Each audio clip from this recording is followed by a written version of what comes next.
We'd like to welcome the Locust Valley Falcons today.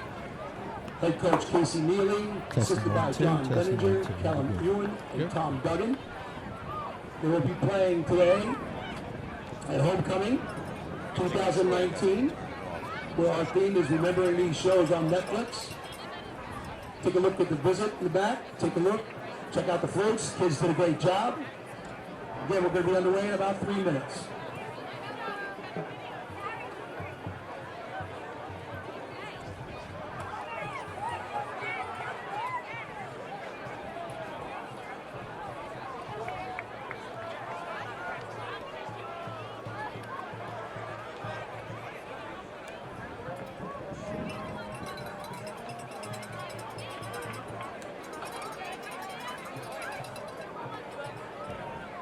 From Coach Jack Boyle Memorial Stadium, T&D Video Sports presents the high school football game of the week. Well, hi everyone. Mike Trez on hand with you from Coach Jack Boyle Memorial Stadium here at Clarke High School. T&D Sports Video presents the high school football game of the week. Today it's the Locust Valley Falcons in here to take on the Rams of Clarke High School. My name is Mike Treza. I'm here along with our entire T&D Sports Video production crew. Just about set for the opening kickoff on now a beautiful day. Joined now by Joe Salamino. Joe, let's talk a little bit about these two teams coming in 3-1 here today in Nassau Conference 4. Well, Mike, I was just about to say that both the Falcons of Locust Valley 3-1, the Rams of WT Clarke 3-1 tied for second place. Nassau Conference 4 matchup today. And he talked about, two teams, they're close play, they resemble a lot of each other. I don't think we're going to expect a high scoring affair, but we should be in line for a very competitive game. Yeah, absolutely, Joe. You make a great point. These two teams, in speaking with the coaching staffs during the week, kind of mirror images of one another. Typical of what we see with a lot of the smaller schools here on the island, like to keep the ball on the ground about pretty much 90% of the time, and that's what we're going to look for here this afternoon. Well, like you said, it's going to be mostly a running game today. We'll see, maybe a handful of passes, maybe 10 from each team. The weather will play a little factor into the game. We had a very cloudy morning. Looked like we were going to get some rain. Right now, bright sunshine. The field is sun-soaked. It's a great day. We got the winds coming out of the west, blowing across the field from the Clarke bench to the Locust Valley bench. Game time temperature, 61 degrees on this October afternoon. Can't get any better than that. And almost a perfect day for football. We didn't mention it yet, but we will throughout the afternoon. It is homecoming day here at Clarke, which means a lot of pageantry. You have the homecoming floats, you have the band, you have the cheerleaders. All of those kids very, very excited. And a packed grandstand right down in front of us from our location. Here in the broadcast booth, you see a lot of, it looks like the whole school is here. And that's one of the great things on Long Island football. They love to come out and support their teams. And really, really a great facility here at Clarke. I was talking with assistant coach Paul Henning before the game, an old friend of mine, and we were talking about the fact that, the coaching staff here at Clarke really, really loves this facility. They've been sort of asked to move, and they said absolutely no way, we love it here. It's a great facility. Even our vantage point here, our camera angle, our vantage point up in the booth, a really terrific facility here at Clarke. Yeah, as we look down on the field, we had some bad weather this week. We had some heavy rains and nor'easter that came through, but the field looks in pretty good shape, and I don't think it will have any impact on the running game of these two teams. And we're just about set for the opening kickoff. They're waiting for the Clarke team to come through the banner. To my left, that would be the east end of the field. As you mentioned, Joe, in our opening, winds coming out the west, but very, very slight, maybe 5 to 10 miles an hour top, so not going to be a big factor. And here come the Clarke Rams. Clarke is in a special homecoming uniform for the day.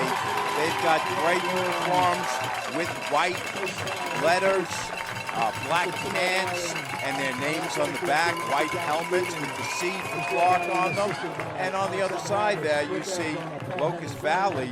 Locust Valley has the white tops, green numbers, white pants, green stripes, and white helmets with the Falcons in script. And you'll see during the game, you'll see that also Locust Valley is wearing the pink socks.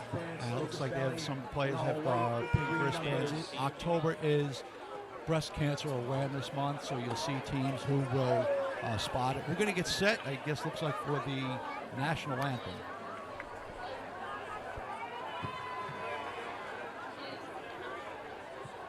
Could everybody please remove their caps and rise for the playing of our national anthem by the Clarke Chorale.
A beautiful rendition of the national anthem here at Clarke High School as we're just about set for this game to get underway on homecoming day.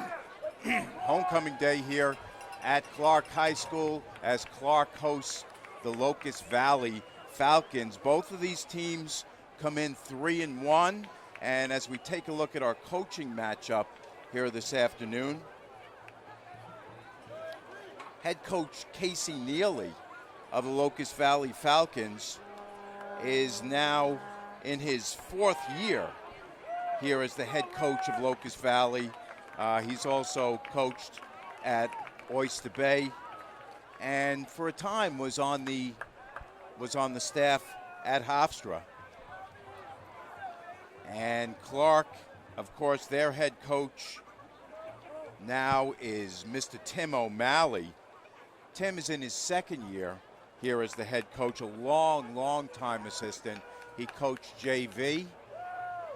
He coached, I was an assistant here on the varsity for many years under Jack Boyle, and he's now just in his 2nd year as the head coach, but a Clarke guy through and through, is an alumnus of Clarke, and as I mentioned, coached here for a very long time as a JV coach and as an assistant. You know what, Mike, you just talked about Coach O'Malley from the Clarke Rams, who was a player here, and it's great when a former student athlete comes back to their alma mater to give something back to their program. And you'll see that a lot throughout Long Island, through the city. And we're at center field, 50-yard line for the coin toss. And let's take a look at our officials here this afternoon. Our referees, Mr. Keith Stazak, umpire, Mr. Mike Labras. Head linesman is Mr. Doug Schiller. Line judge, Mr. Chris Miller. Our back judge, Mr. Jim Laporta. And our clock operator up here in the booth with us is Mr. Harvey Brittman.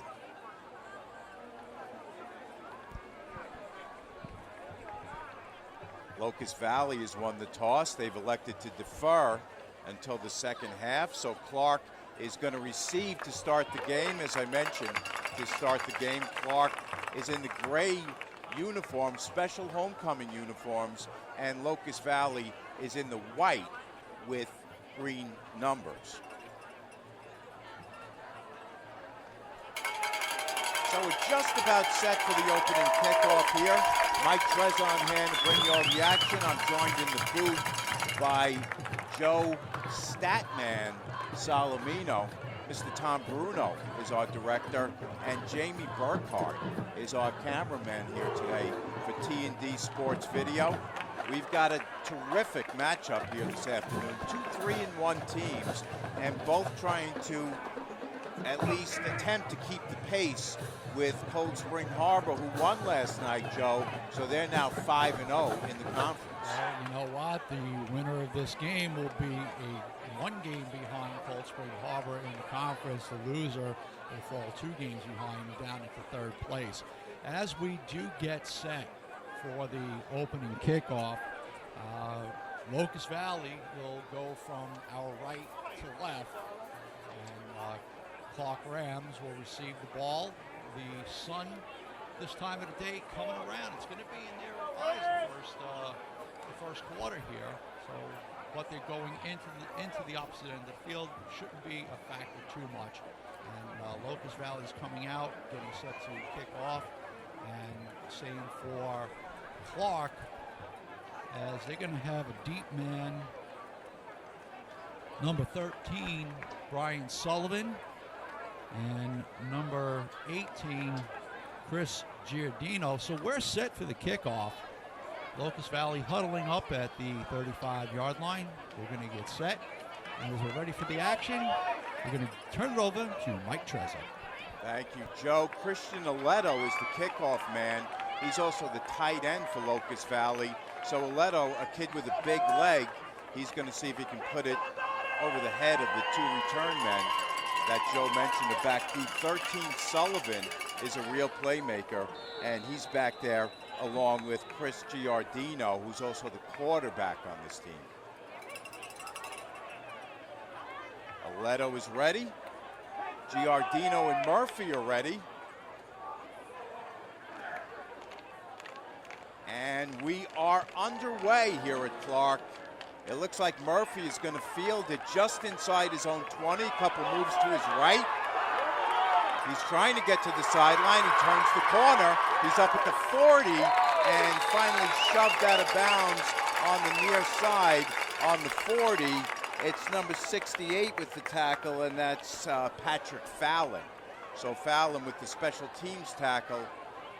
Clarke is going to start 1st and 10, just inside their own 40. That was a 22-yard return by Brian Sullivan. In speaking with his coach during the week, he calls him a real playmaker and a game changer. So Clarke will start actually at the 41-yard line with the 1st and 10. Chris Giardino, the senior, is their quarterback. He starts with 2 running backs behind him. Split formation on 1st and 10, fakes the handoff to Abatello, keeps it himself near side. He's got the sideline. He's got Sullivan as a blocker, cuts it back in, and he's in for the touchdown. That is a 59-yard touchdown run to start the game by the senior quarterback, number 18, Chris Giardino. Wow, what a start to this game. Mike, he came out off the snap, he rolled to his right. It looked like we were going to get a pass play. He found an opening along the right side, took it up the sideline, cut back in at about the 15-yard line into the end zone. The Rams with a 6-0 lead, 23 seconds into the game. He faked the handoff to Abatello. Abatello is a kid they're going to keep an eye on throughout the day, so the defense keyed on him. Instead, Giardino kept it, and Giardino with a 59-yard scamper to pay dirt to put the Rams up 6-0. They're going to go for 2. Giardino again with 2 backs behind him. Now Abatello in motion. Giardino, short pass into the end zone. It's incomplete. He was looking for number 80, Matt DiStefano. Couldn't find him as that pass fell on the ground. So it's going to remain 6-0 Clarke, and Locust Valley will now go on offense for the first time. Locust Valley, as I mentioned, head coach Casey Neely, now in his 4th season as the head coach, spent some time coaching at Oyster Bay, also spent some time on Hofstra's staff during the 90s, or actually the early 2000s, before they put the kibosh on their football program. You know, Hofstra, for a long time, they, along with their basketball program, was getting a lot of play here on Long Island, and it really is a shame that they lost their football program, because they drew from Long Island, they drew from the city, they kept it going, so a lot of these kids, they would stay home, stay local, you know, play well for Hofstra. So, again, 23 seconds into the game, the Rams with a 6-0 lead. They're going to get set to kick off. Number 1, Lucas Rubenstein, he's lining up. Yeah, Rubenstein is a soccer kid. They pulled him over from the soccer team, where he splits duty between soccer and football. He's here mostly for kickoffs, won't do a lot of field goals, and probably not do a lot of extra points. Coach O'Malley told me they go for 2 very often, so Rubenstein's going to be kicking off. And deep for Locust Valley is going to be number 4, Daniel Risa. Squib kick. And it's fielded by number 77, Kobe Zino, for Locust Valley. So Locust Valley's going to get really good field position to start the game. They're going to start at about the 50-yard line. Let's see what they have on offense. They're down 6-0, just underway. 11:37 to go in the first quarter from here at Clarke. Mike Trezor, Joe Salamino on hand to bring you all the action. 1st and 10 for the Falcons from the 50. Mark Maida is their quarterback. We'll tell you about him in just a sec. He starts with the wishbone behind him. Maida takes the snap, hands off. It's Ferrara with the first carry.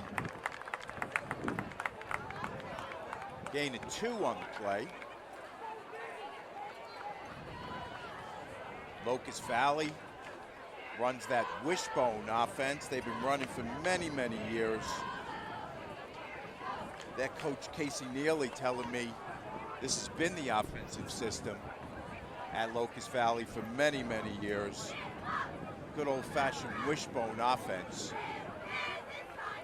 Pound the ball, which is what they want to do, and they'll try to do against this rugged Clarke defense. So on a 2nd and 8, the pitch plays to Ferrara. He slips one man, can't slip the second man, and he's tackled. Number 50, Paul Boyer, on the tackle.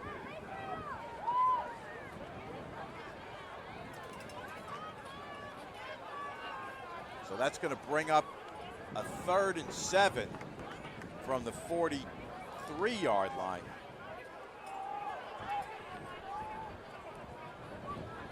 Now check that, from the 47-yard line.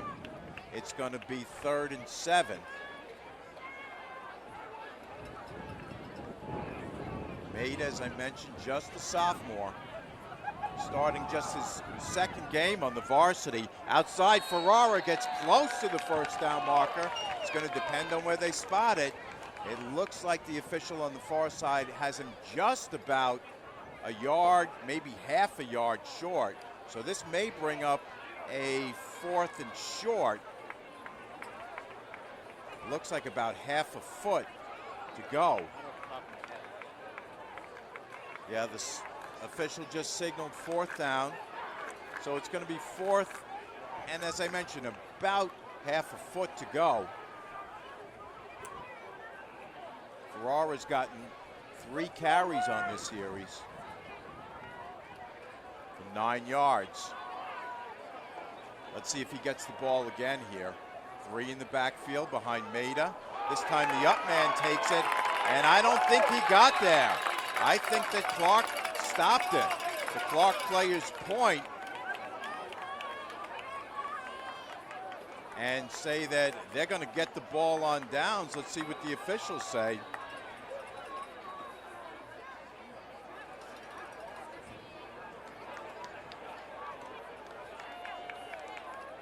It was John Kern, the ball carrier, on that play. Stopped by Paniagua.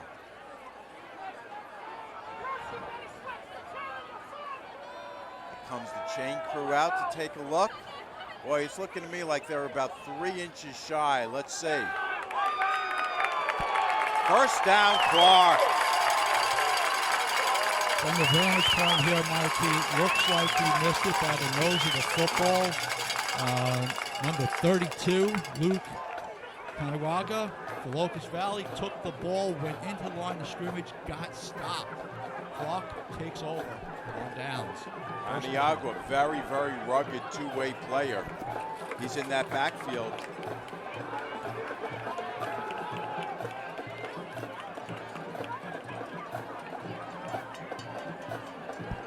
And now Clarke takes over 1st and 10. They're up 6-0, 9:11 to go first quarter.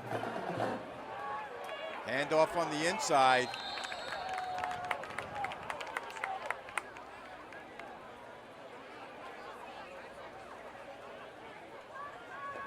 It's Abatello, the ball carrier that time. Abatello picks up about 4. It's going to bring up a 2nd and 6. So Clarke scored on the first possession.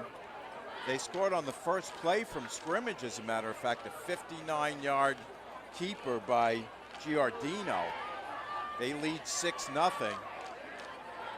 8.5 minutes to go in the first. The pitch is outside to Abatello. Abatello, nothing doing right there, as he is brought down by Matt Pichota, number 20, after a very short game. Might have picked up a yard on the play, and that will bring up a 3rd and 4. 6-0 Clarke. 8 minutes to go in the first quarter. Leading Locust Valley. Both of these teams 3-1, as we mentioned, coming into action today. And both of them trying to keep up with Cold Spring Harbor, the top dogs in this Nassau County Conference 4. Here comes Giordano to the line. 2 men behind, and this time he's going to pass. Pass is near side. He's got Sullivan. Sullivan is at the 20. He'll go in untouched. Ryan Sullivan is in for the touchdown. That is a 55-yard touchdown pass from Giordano to number 13, Brian Sullivan. Sullivan's coach called him a game changer, and he changed the game on that play. 54 yards from Giordano to put Clarke up 12-0. Caught him off guard with a pass play. And now once again, Clarke is going to go for 2. 3 in the backfield behind Giordano. Goes to Abatello. Abatello is in for the 2-point conversion. And Clarke leads 14-0. I'll tell you, Mike, that was a beautiful play on 3rd down and 4. Giordano step back. He had a wide open receiver in Brian Sullivan. He caught the ball, hesitated a little bit, took it into the end zone. Clarke goes for the 2, make the conversion. 4.5 minutes into the game, they lead 14-0. It actually looked like the defender fell down on that play. Sullivan couldn't believe how wide open he was, and he scampered in without a guy within 10 yards of him, Joe. So now, Clarke really in the driver's seat. They're up 14-0, 7.5 to go in the first quarter from here at Jack Boyle Memorial Stadium on the campus of Clarke. Earlier today, Mike, we talked about how we didn't expect to see a lot of passing plays, and so far they've thrown a couple. Gotten the ball downfield. We expected a little bit of a tighter battle so far, but Rams up 2 touchdowns, 4.5 minutes into the game. And Chris Giardino, the senior quarterback, now has a 55-yard touchdown run and a 54-yard, I should say 59-yard touchdown run and a 54-yard touchdown pass to his credit. Aledo once again, or actually it's Rubenstein that's going to kick off. Rubenstein keeps it on the ground again, and it's fielded by Ferrara. Ferrara gets out across the 30 and close to the 35 before he's tripped up, and that's where Locust Valley is going to start 1st and 10.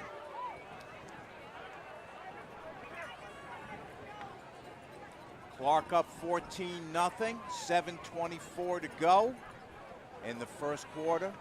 From here at Clarke, Mike Trezon-Han along with Joe Salamino and our T&D Sports Video crew bringing you the action this afternoon. Right, and Ben Ferrara with about a 14-yard return off the kick. Locust Valley starting 1st and 10 at the 34. Mark Maida's got 3 behind him on 1st and 10. In the wishbone. He rolls out, gets ready to pass. He had Aledo, and Aledo could not haul it in. Aledo is mad at himself. Mike, that ball hit him right in the chest. His hands were there. Clear play. He catches it. He might have gone a few extra yards. That's a tough break for Locust Valley. Boy, Mark Maida, the sophomore quarterback, trying to catch them off guard with that play. Maida stepped in for Aiden Lee Antonio, their regular quarterback who was hurt 2 games ago against Island Trees, and Maida put that ball on the money, and Christian Aledo, usually sure-handed, just couldn't haul it in. You know what? It's one of those passes where they say if it hits you between the numbers, you're supposed to catch it. But maybe he'll come back later on and make amends for that. Aledo, a big kid, talented, usually sure-handed, but couldn't make the play that time. It'll bring up a 2nd and 10. This time, it's Carlo Paz with his first carry of the game. Paz, the senior, 6'1", 190, so good-sized kid. Gets a lot of carries, and Paz picked up about 5 on that play. Actually make it 6. That'll bring up a 3rd and 4. So Locust Valley yet to get the offense in gear. Clarke has had 2 drives, both of which ended in touchdowns, long touchdowns. Locust Valley now trying to answer. They're down 14-0, 6:45 left in the first. Maida takes the snap, pitches to Paz again. Paz near side, makes a nice move, and he's finally brought down by number 54, Chris Slocum, on the near sideline. And he made the first down, getting the ball out to the 47-yard line. It's going to be first down Locust Valley. Carlo Paz, number 7, their featured running back, looks to get the lion's share of carries here this afternoon. He got it twice on that most recent series, made a first down out of it. 1st and 10 from their own 47. This time the handoff is to Ferrara, and Ferrara gets a couple on the inside.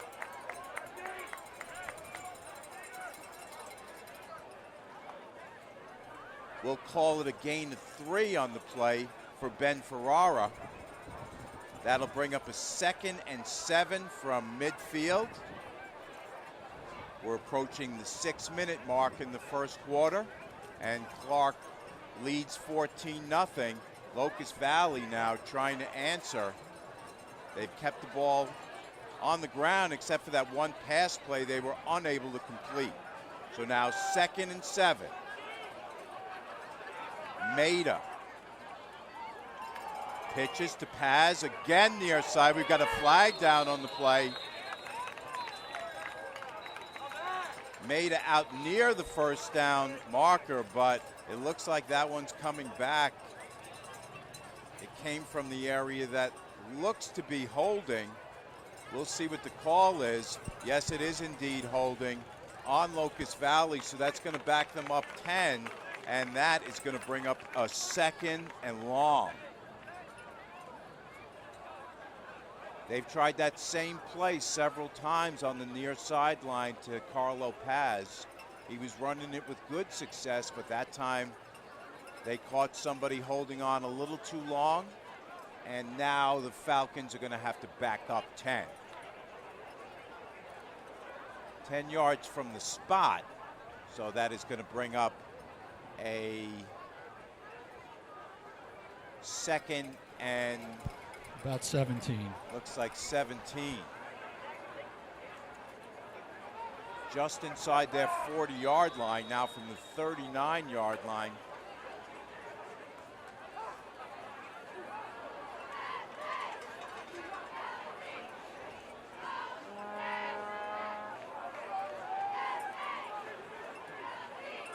Wishbone behind Maida.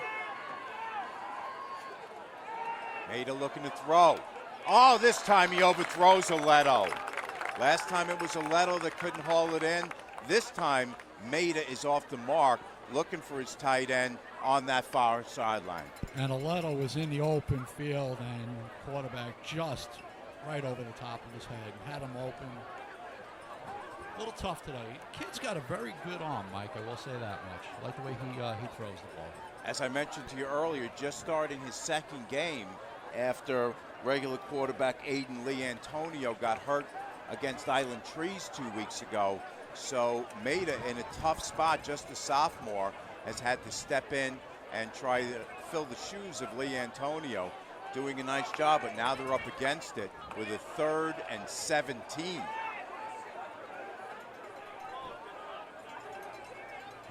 In motion and taking the handoff is Risso.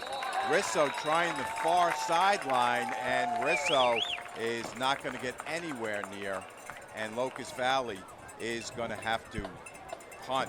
That was actually a direct snap to number 7, Carlo Paz, who made the handoff. He's got a couple of yards, so it looks like it's going to be about 4th and 12 for Locust Valley. Both of these teams, Joe, not opposed to those direct snaps, the Wildcat kind of offense, keeping it on the ground, but yet keeping the other team off balance a little bit. As you mentioned, that was Paz who took the snap. He made the handoff to Risso, hoping to catch them off guard, but he couldn't, and now it's 4th and long.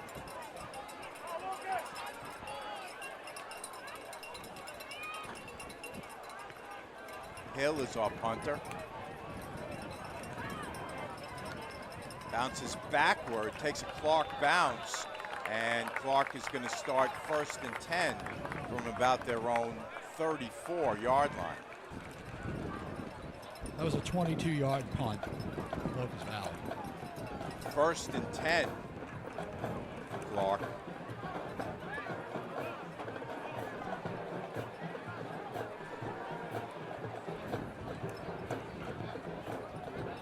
First and 10 for Clarke. They're going to take back over. As I mentioned, from their own 35, 1st and 10. They're already up 14-0 and looking to add to it on homecoming day before a big home crowd. You can smell the burgers, you can see the cheerleaders, you can hear the marching band, Joe. Very visual, sight, sound, smell. 1st and 10 for Clarke. Quick handoff.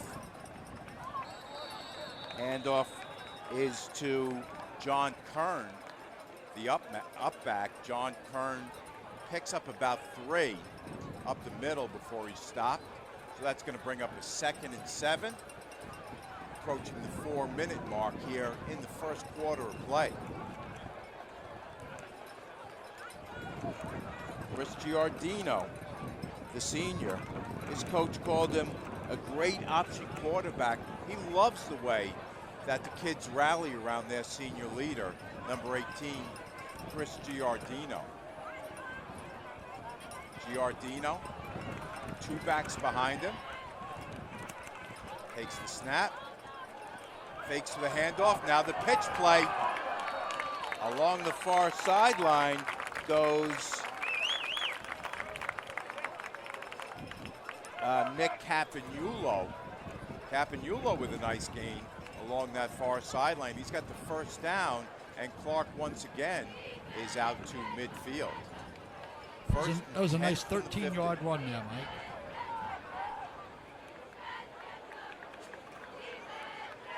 So the Rams with a 1st and 10 from their own 50-yard line.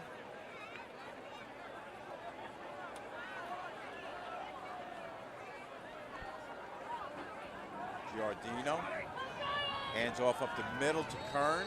Kern tries the middle. Not much. It looked like number 88, Sean Murphy, on that defensive line got in there for the stop.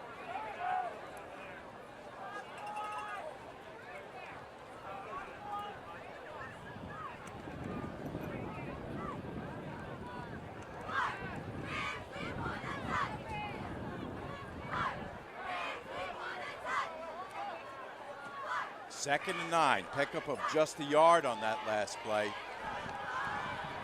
Under 3 minutes to go in the first.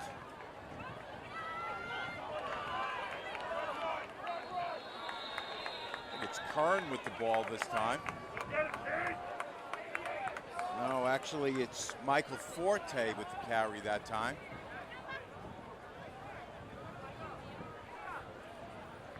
Oh, excuse me, it's Lucas Abatello. Who picks up 5 on that play.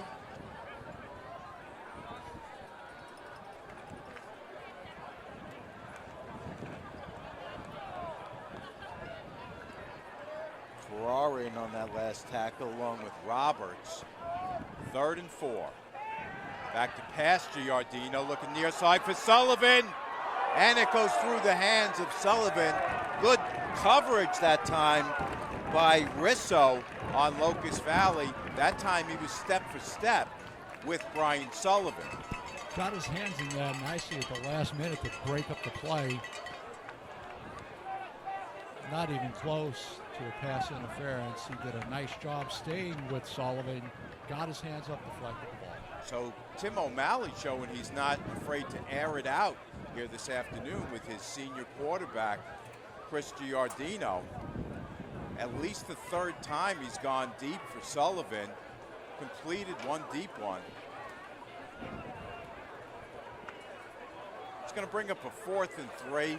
Clarke is going to go for it. From the 43. Fakes one handoff. Now he's got it out to Campagnolo. Campagnolo's got the first down. He faked the handoff to Abatello and instead came back to Nick Campagnolo, the senior, 5'7", 150. And Campagnolo picks up the first down. Now they're inside the Locust Valley 30-yard line down to the 27-yard line. 1st and 10. 1:42 left in the first quarter of play. Clarke up 14-0 and looking for more.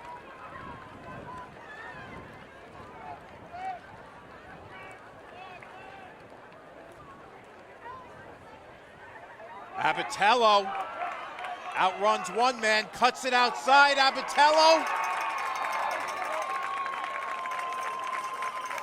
close to the touchdown marker. They're going to have a 1st and goal inside the 5. Most likely down at the 1 or 2 yard line.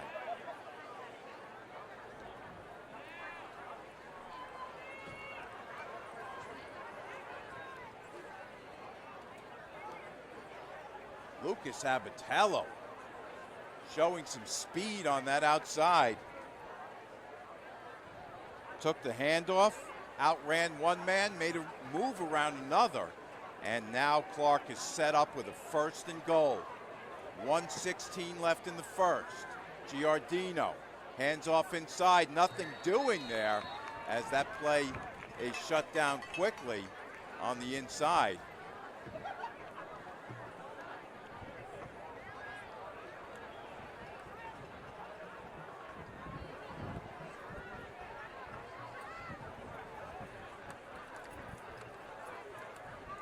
Panachuli, Peter Panachuli, the big nose guard, made that play for Locust Valley. 2nd and goal. 3 in the backfield behind Giardino. We've got a flag down.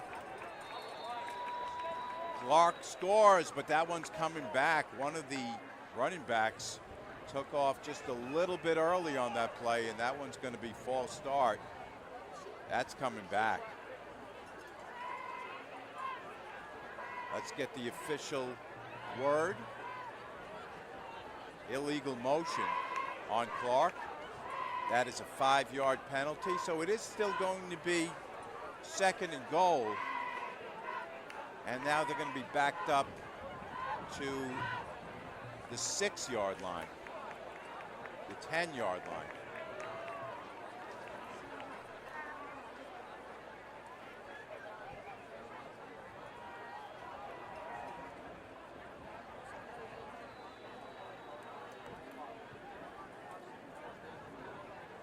Pitch play, right side, looking to cut it back in is Abatello, but they're going to catch him and they're going to bring him down. Matt Jones in on the tackle, along with Aledo. So that's going to bring up a big 3rd and goal, almost at the end of the quarter. Let's see if they get another play in. It does not look like they will run another play. So at the end of 1 quarter of play, the score is Clarke 14 and Locust Valley nothing. Let's take a really quick look at the standings in Division 4, Conference 4 in Nassau. Starting the day, it's Cold Spring Harbor on top of the heap. They just went to 5-0 last night. They're the clear favorites. Both of these teams trying to keep the pace with them. Both of these teams come in at 3-1. Island Trees also comes into today's action at 3-1. Malvern and East Rockaway at 2-2. Friends Academy, Valley Stream South, Carl Place, and West Hempstead all at 1-3. And Oyster Bay starts this weekend's action at 0-4. So as we mentioned in our opening, Joe, both of these teams trying to keep up with Cold Spring Harbor, top of the heap here, Nassau Conference 4. You know, we had a really good first quarter here, Mike. As you said, the Rams jumped out to an early 14-0 lead. Just 4.5 minutes into the game, they've dominated pretty much both sides of the ball. Locust Valley, very little offense right now. Clarke just moving down the field. They get stalled here, had the 1st and goal at the 5. The penalty brought them back to the 10. They're going to start the 2nd quarter at 3rd and goal at the 11-yard line. So let's see what Coach O'Malley has up his sleeve on 3rd and goal from the 11. Pass play to Sullivan. Sullivan trying to apply the stiff arm. He can't, and he can't get away. Risso was the first man that had him, and then Murphy came in and cleaned it up. Brian Murphy, actually I should say Sean Murphy, we haven't talked about, the junior, 6'5", 230 out there at that defensive end spot, and he came in and cleaned that one up after Risso. Dan Risso was the first man to hit him. So now it's going to be 4th and goal. We've got a timeout. Locust Valley sees the formation, and they take a timeout. First timeout of the first half. You know, Clarke came out with an offset where they just had the center over the ball. Everyone off to the left. Locust Valley confused about what to do. Smart play by the coach. Call the timeout, regroup, set the defense, see what Clarke comes out with now. Again, 4th and goal at the 12. As you mentioned, Joe, really smart by Casey Neely. He's down 14-0. He can't afford to get any further down. So you take the timeout. It's just his first one of the half. He still has a couple in his pocket. If he's got a drive going late in this half, he'll be able to call a couple. So really good job by him right there. He saw the formation, as you mentioned, that offset formation. Couldn't counter it right at that moment. So now he will be aware. Clarke Rams come out with a trick play, catch Locust Valley off guard. Let's see what they come out with now, Mike. Yes, still going to go with the offset. 7 men to the left of this formation. Giordano, short pass, and it's picked off. It's picked off by Paz. Paz is off to the races.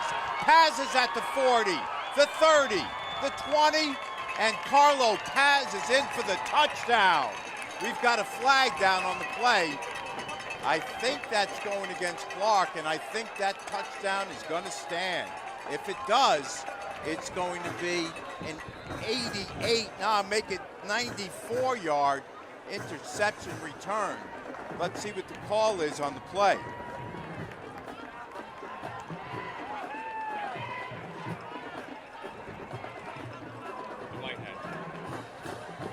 Carlo Paz saw that play developing. He stepped right in to where Giordano was going with that short pass over the middle and picked it off and went 94. Let's see if it's going to stick.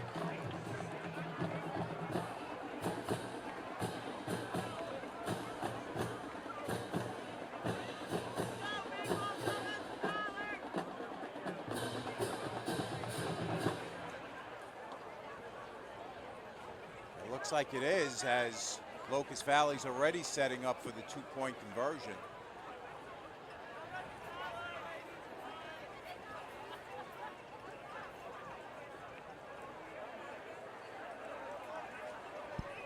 No flag on the play. The officiating crew picked up the flag.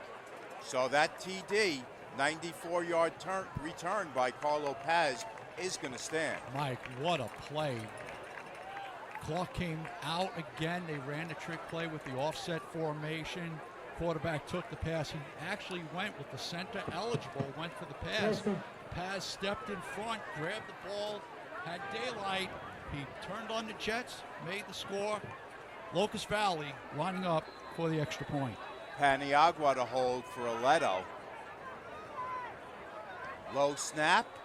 Paniagua, nice job to get it down. And that extra point is good. So now Clarke on top, 14-7. Just underway here, second quarter, 11:06 to go from Coach Jack Boyle Memorial Stadium here in Clarke. Mike, that's going to be a big play. We're a minute into the second quarter. Clarke rolling down the field. Looks like they were going to go in for a 3-touchdown lead. They came out, as we said earlier, with the trick play. Locust Valley called the timeout, came out of the timeout, went with the same play. Pass stepped in, goes back for 94. And we both made the same point, Joe. Really good timeout call by Casey Neely, recognizing that offset formation, really realizing something was amiss there and that he didn't have a defense set up for that. Called the timeout. He ends up with the pick. He ends up with Carlo Paz with a 94-yard pick and score. What was nice about that defensive play, and you have to give a lot of credit to Carlo Paz, he stayed with the center. It was a center eligible. John Kern was snapping the ball. He went out, took a right, headed for the sideline. Ball went up, Paz made the underneath cut, took it back the other way. As they say, Mike, we got ourselves a ball game. And our district director of physical education, health, and athletics, Ms. Kristen Vitor. Sullivan and Giordino wait for the kick. The kick is going to come from Aledo. 14-7 now. Sullivan's on the near sideline.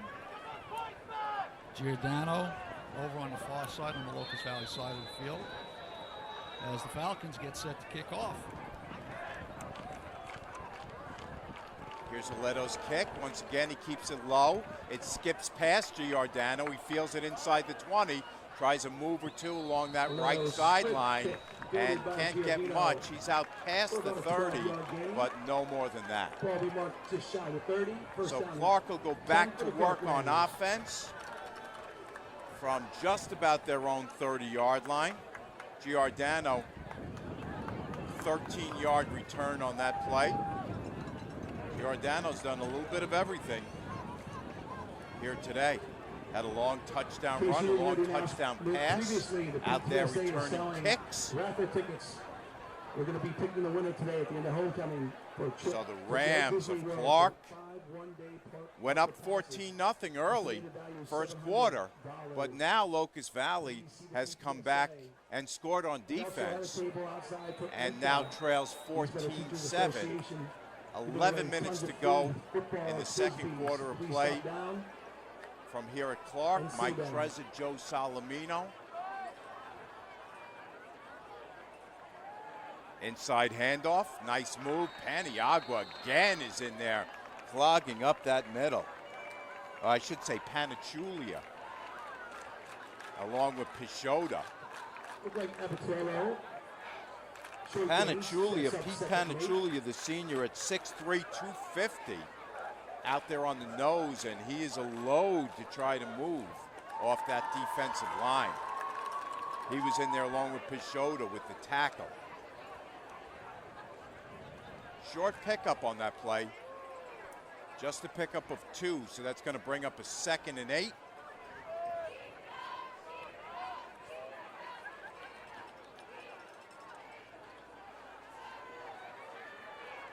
Giordino. Short game, goes up 3rd down. Very minimal gain. Might have picked up a yard, might not have. So that's going to bring up a 3rd and 8.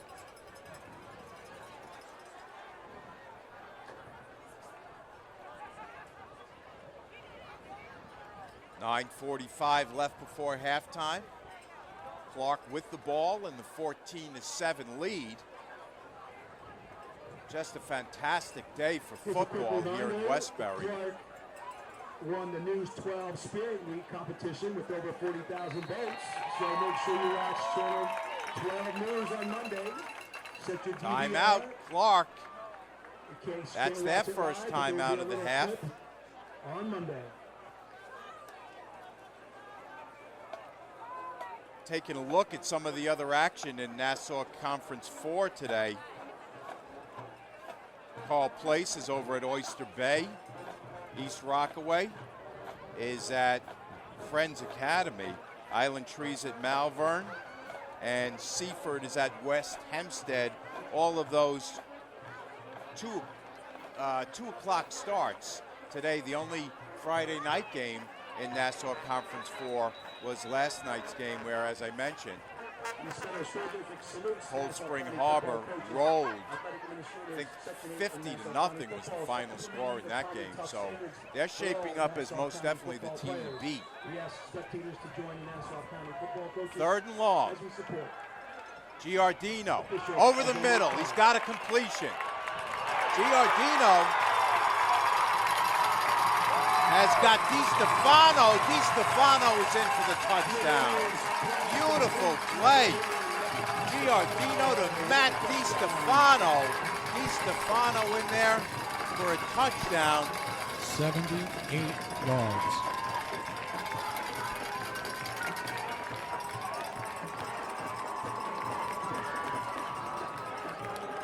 Correction, Mike, 68 yards. 68-yard TD, Matt DiStefano. DiStefano, the junior, 5'8", 165. He just sneaked out over the middle on that play. Giordano found him. And that is the 3rd really long offensive play for Clarke in this game. They're up 20-0.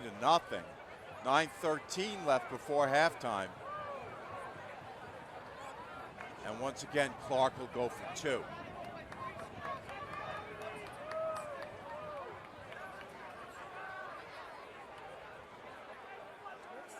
Abatello on the swing pass, breaks one tackle, can't break the second tackle. Two-point conversion is not good. It's Paz Swing pass. with the tackle. Paz doing a great job on both sides of the ball, and Carlo Paz makes the tackle on that play. So two-point conversion, no good. It remains 20-7 with 9:13 to go before halftime. And Mike, as you said, 3 long plays for the touchdowns for the Clarke Rams. Giordano with the 59-yard TD run less than a minute into the game, and then Giordano with the 54-yard touchdown pass to Sullivan, and then Giordano comes back again with a 68-yard pass to number 80, Matt DiStefano, 20-7, 9:15 to go in the second quarter. But on that two-point conversion, Carlo Paz had it sniffed out. You could see that play developing on that little swing pass to Abatello. I think that Locust Valley definitely had them figured to go with something like that, and they shut it down quickly with Paz. So it remains 20-7, 9:13 to go. Homecoming day here in Westbury at Clarke. Mike Trezor, Joe Salamino, along with Tom Bruno, our director, on hand today.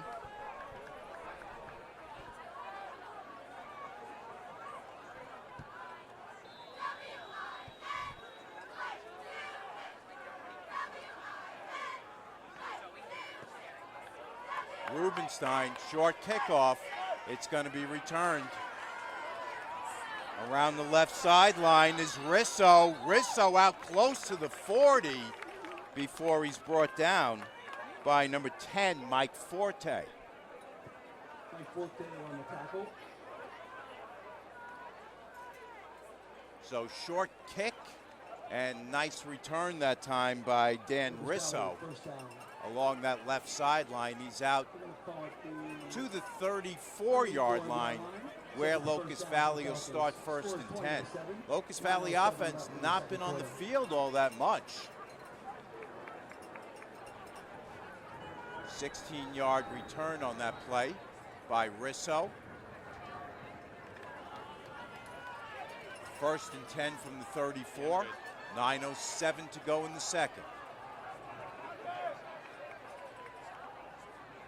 Pitch play to Paz.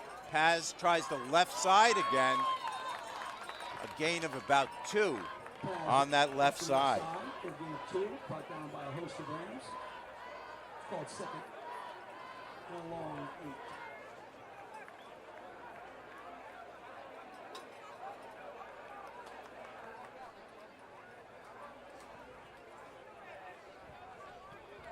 Second and 8 from the 36. Just a reminder to the homecoming world court, please meet at halftime at the flagpole. Thank you. 3 in the backfield for Maida. Wishbone, handoff, up the middle. Very short play. We've got a fumble on the play. I think Locust Valley got it back, and yes, they did get it back. It's number 55, Matt Jones, one of the mainstays on that offensive line, is just able to pounce on that one and save Locust Valley a little misery there. Although they will have a 3rd and long coming up, 3rd and 7 from the 37. Down to 7:51. Clarke on top, 20-7. Locust Valley with the ball. 3rd and 7 from the 37. Got a whistle before that play can get underway. And it looks like a timeout, Locust Valley. Head coach saw something, didn't like the formation, walked up to the official, asked for time. That's their Locust Valley's second timeout of the first half. They have 1 remaining with 7:35 to go. But again, we gave Casey Neely credit on that first timeout. This also, I think, Joe, a really good time for a timeout. You don't want to give the ball back to Clarke knowing the types of big plays they've been making with a 3rd and 7 and you're nearing the 40-yard line, you're about 7.5 left to go before halftime. Right, and you don't want to turn the ball back over either, on a bad play, a fumble, an interception, or wind up punting it back and still giving Clarke a lot of time to maneuver the ball downfield and maybe take it in for another score. Like you said earlier, they've been on the field. The offense for Clarke has been on the field for a great deal today. And you throw into the equation that he's got a sophomore out there at quarterback, a kid, as I mentioned, only starting his 2nd game at the varsity level, so he feels he needs to be very emphatic with what he wants him to do on this 3rd and long. You know what? Sometimes you have to have a younger quarterback. He's the only person around to take the quarterback position because of an injury. Let's see what happens. 3rd and 7. Maida takes the snap, pitch play to Paz. No, actually, it is Rizzo. Toss to Rizzo. Off the right side for a short game. We have a flag. Got a flag down in the play. That's going to be a procedure penalty on Locust Valley. False start. That penalty's declined. Actually, a legal formation is the call on that play. So that's going to be declined, and that's going to bring up a 4th and 7 for Locust Valley.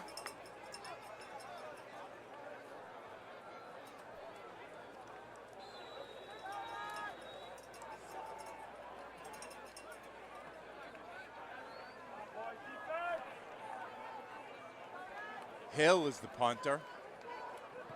Hill gets it off. It's straight up in the air. It's not going to go far, but it does take a Locust Valley bounce and bounces inside the 35, where Clarke will start 1st and 10 from just inside their 35. Down to 7:07 left in the 2nd quarter of play. That's a 29-yard punt. Clarke has just gotten the ball back, and they're up 20-7 over Locust Valley. From here at Clarke High School, Mike Trezza, Joe Salamino, Jamie Burkhart, our cameraman, doing a tremendous job.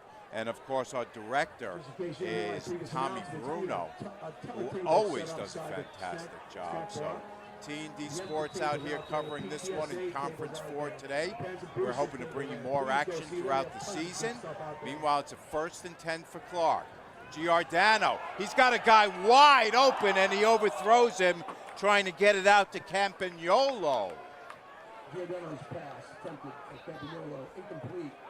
Oh, Giordano, that might have been one of his first missteps today, Joe. He had Nick Campagnolo, the senior, out there and just overthrew him by a little well bit. Out in the open, not a defender nearby. He had daylight in front of him.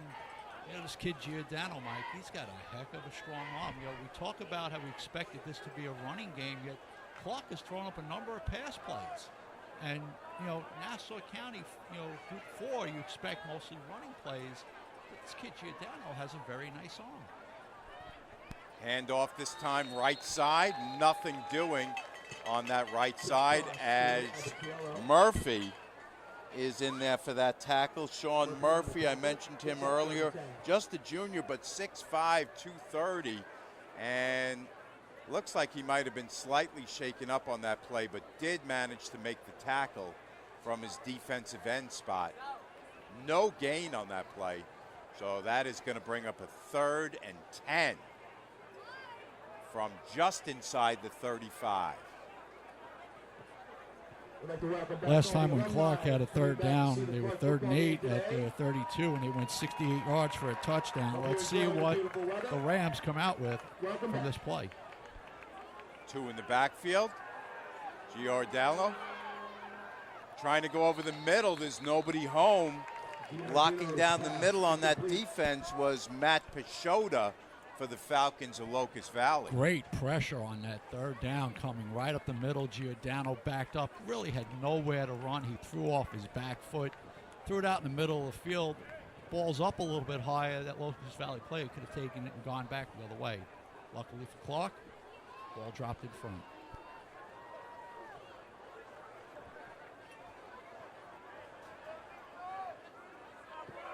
Number 13, Brian Sullivan back to kick.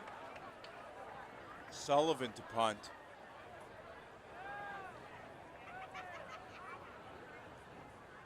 High snap, he handles it, gets off a line drive kick. It's not going to be fielded by Ferrara. Ferrara's going to let it roll out of bounds, and it's going to be out of bounds at about the 33-yard line. 31-yard kick that time from Sullivan. So Sullivan, and speaking with his coach during the week, he called him a game changer, and Sullivan's made a couple plays here this afternoon. Locust Valley, though, another good stand on defense, so this time they're going to get the ball back at their own 34-yard line. Plenty of time before halftime.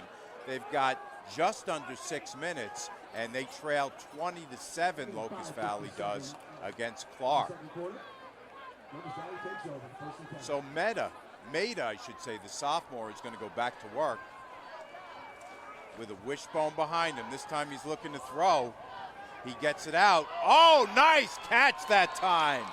Number 3, Aledo, Christian Aledo has that catch for a first down for the Falcons. Maida threw that ball up in no man's land. Both the Locust Valley receiver and the Clarke defender were right there. And for the Falcons, the receiver went up, got the ball, 2 hands, ripped it out of the defender's hands. First down for the Falcons at the 39-yard line. That was a 23-yard play. Christian Aledo, 6'1", 205, being covered by Campagnolo, who's 5'7". So the height difference came into play that time. As you mentioned, Maida put it up for grabs, and Aledo was able to come down with it. Now 1st and 10 from the Clarke 40. Got a flag down before the play. Is that delay of game? Yes, it is delay of game on the Falcons, so they're going to have to back up 5. It's going to bring up a 1st and 15 with 5:12 left before halftime. So Locust Valley, a little too much time getting down there and getting set. So they're going to need to start with a 1st and 15.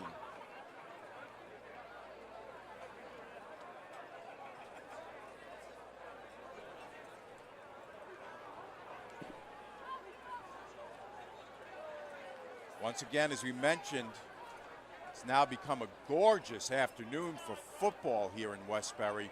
Clarke High School, Clarke up 20-7, but Locust Valley looking to get on the drive. Now from the 45, pitch comes near side to Paz. Paz looks to cut it back. No, actually it's Risso, and Risso slipped down and then was knocked down by Sullivan. So short game that time, gets back just 2 or 3 of those 15 yards to gain.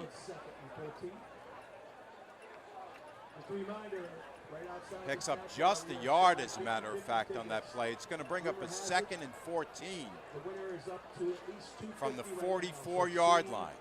4:12 to go before halftime.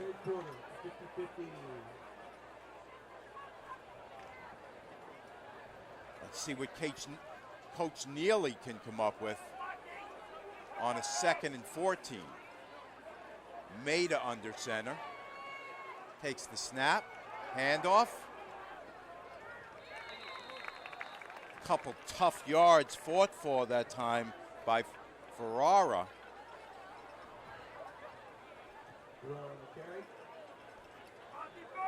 Ferrara gets back to the original line of scrimmage, but that is still going to bring up a 3rd and 10.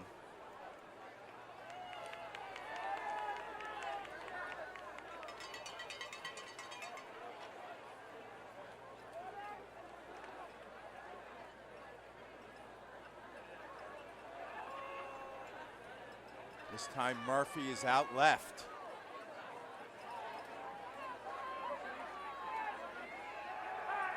Maida comes back near side for Aledo. Aledo almost hauled it in.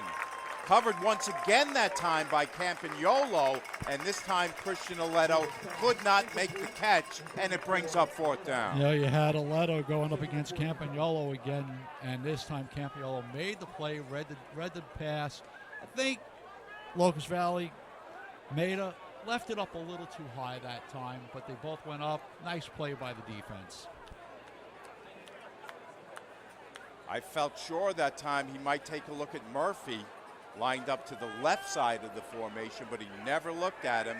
Instead, he came back to the right to the senior tight end, Christian Aledo. But as I mentioned, Aledo not able to make the play, and it's 4th down.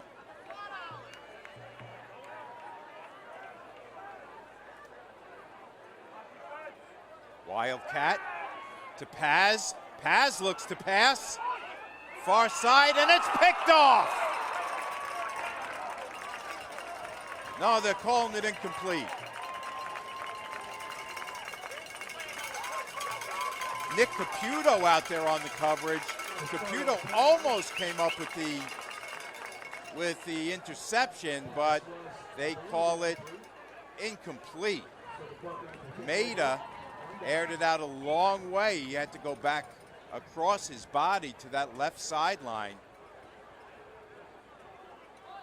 And it was broken up nicely by Caputo. 2:54 remaining in the second quarter. Clarke Games, first down and 10. Nick Caputo, the senior, 5'8", 170, did a really, really nice job on the coverage of that play and almost picked it off right at the goal line. But Clarke is going to take over 1st and 10. Just under 3 minutes left before halftime, and the Rams over Locust Valley by a score of 20-7. Direct snap to Sullivan, and they sniff it out really quickly. Peixoto matched Peixoto, one of the first guys in there on the tackle, and no gain on that play. They tried the direct snap to Sullivan that time. It took too much time getting underway. Now Sullivan's at quarterback again. Sullivan looking to throw, and that pass is incomplete. Once again, he was looking for DiStefano, but pass is a little bit low and not able to be caught by DiStefano. That's going to bring up a 3rd and 10.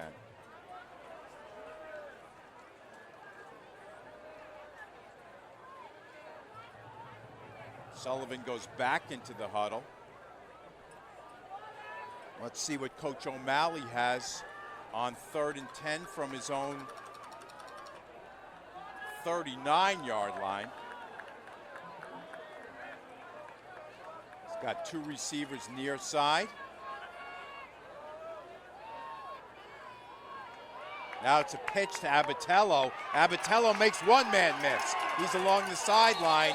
He's knocked out of bounds by Peixoto. Peixoto's had a great first half. And let's see if Abatello picked up enough for the first down. It looks like he did, and they're out across midfield. Abatello with a nice run along the near sideline, picks up 12 yards and the first down inside of Locust Valley territory.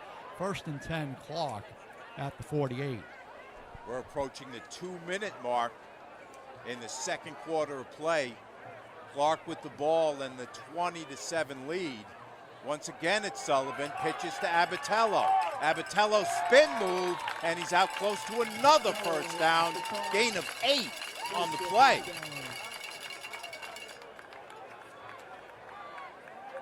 So Clarke changing it up a little bit, bringing in Brian Sullivan to play quarterback on this series. Sullivan doing a nice job.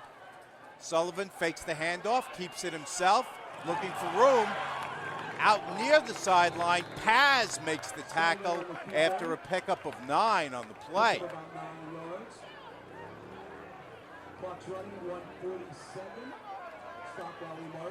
Paz has made a couple nice plays on defense. And now we're on with 1:47 left in the second quarter. Sullivan remains in at quarterback, looking for a bunch near side. And that pass is broken up. Nice defense by Logan Lee Antonio. He had the coverage on Nick Caputo on that play. We've got a Locust Valley player shaken up in front of us, and I believe that's Murphy, 88, who's down at the 40-yard line.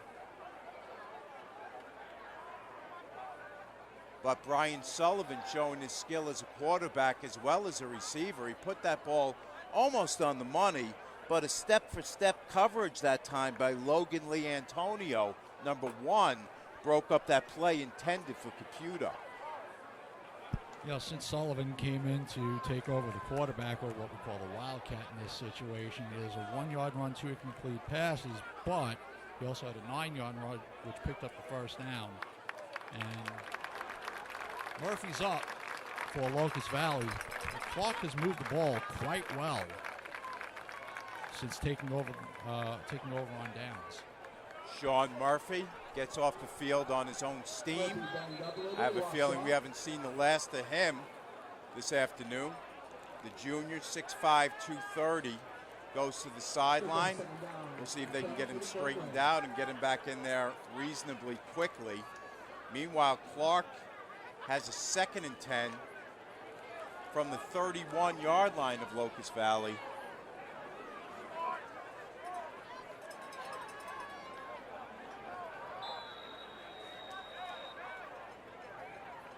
Second and 10.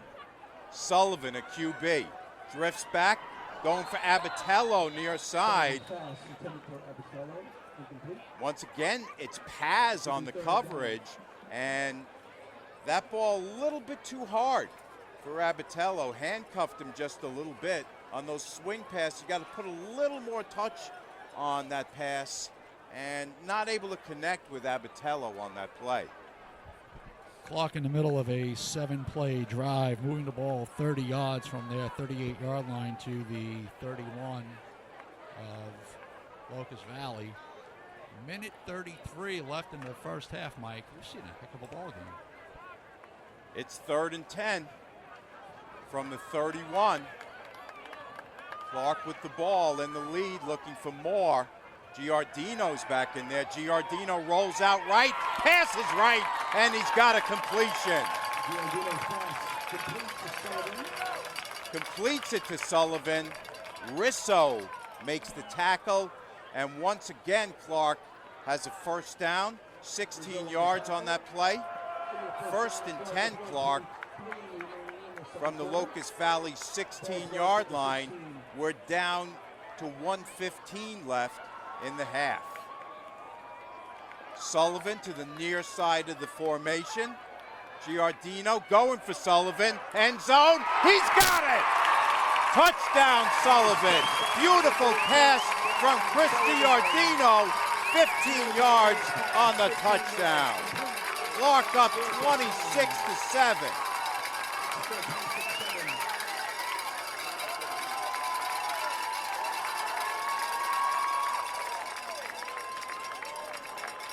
I'll tell you, Mike, that was a beautiful drive by the Rams. They started out with Sullivan at QB. He stayed in for about 7 plays, came back to Giordano. We don't know why Giordano sat out, but 2 plays. He made the 15-yard pass for the first down, came back to Sullivan again, a 16-yard touchdown pass, 2 plays, 31 yards, 26-7 Rams. And interesting in looking at their roster, they actually have Sullivan listed as a quarterback. He's shown his skills all over the field so far today. Clarke for 2. Fakes the handoff to Abatello. Now passes right, and that's broken up in the end zone. It's Leantonio who breaks up that pass, and it's going to remain 26-7. We're just over a minute to play before halftime. So beautiful day, homecoming day here at Clarke. Mike Trez on hand to bring you all the action. Joe Statman Salamino is in the booth with me. Tommy Bruno, our director. Jamie Burkhart, our cameraman, all doing a fantastic job here today. Glad to be back with T&D Sports, bringing you this game this afternoon. And it's been all Clarke so far, Joe, as they lead 26-7 here on their homecoming. That is their 4th long drive of the game. That was a well thought out, a meticulous drive by Clarke Rams, going 68 yards in a few minutes. We got a little over a minute to go in the first half.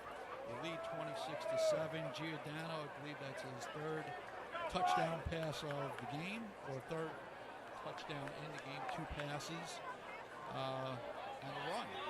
So we're in pretty good shape. A minute to go before halftime. And Locust Valley, let's see if they can put a drive together here. They're down 26-7, but they'll have time to put a drive together. Back to return for them is Risso along with Ferrara. So let's see who gets the kick this time from Rubenstein. Rubenstein's had a little trouble getting it down there. Let's see if he can this time. And let's see if Locust Valley can set up a return. 1:04 left in the second. That kickoff is going to go out of bounds, so Locust Valley's going to get great field position. They're going to start at their own 40-yard line. Big boost for them, Joe, with just 1:04 left before halftime to be able to start at your 40. And let's see if they can put a drive together here. Oh, it's at the 35, excuse me, I said 40, but they will start 1st and 10 at the 35. Mike, that's okay.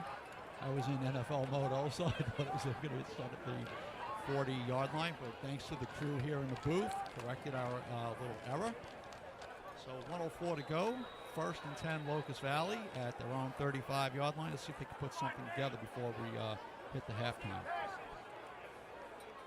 As I mentioned, Casey Neely in his 4th year at the helm here at Locust Valley. He's also spent some time, we've got a timeout on the field for Locust Valley. He spent some time at Oyster Bay. He was also on Hofstra's coaching staff in the mid-2000s. His regular quarterback, Aiden Leantonio, was hurt a couple games ago against Island Trees, and now he's got this young man, Mark Maida, just a sophomore out there making his 2nd start, but Maida's done a credible job for himself here this afternoon. He's played quite well against this tough Rams defense, and that was Locust Valley's 3rd and final timeout of the half.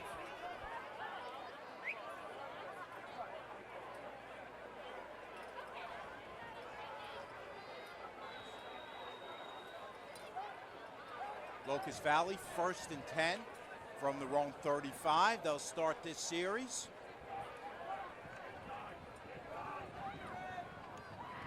Direct snap. It's Ferrara left side. Ferrara's got room. And Ferrara is out with a 1st down before he's brought down by Nick Caputo. Out to the 45-yard line, and he got a great block on the end from Luke Pataguia, if I correctly pronounced the name, but number 32 gave a great block on the left side, allowing the runner to go for a 10-yard gain. 1st and 10 at the 45. Direct snap that time. It looks like they'll go Wildcat again. Maida's out of the game. This time it's Paz. Paz unsure what to do with it, and he's going to be brought down. It looked like Carl Boyer, the kid they call Ozzy, and a few of his teammates in there on that tackle for a loss of 3 on the play. It's going to bring up a 2nd and 13.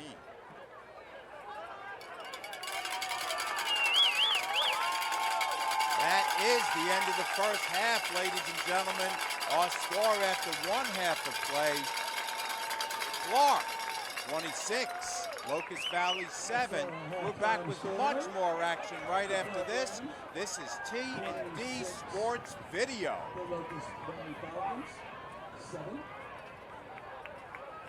And a 20-minute halftime. Do the homecoming. Let's give a nice warm welcome to our club cheerleaders. As they get set to perform the routine.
La siete los WT Clarke cheerleaders.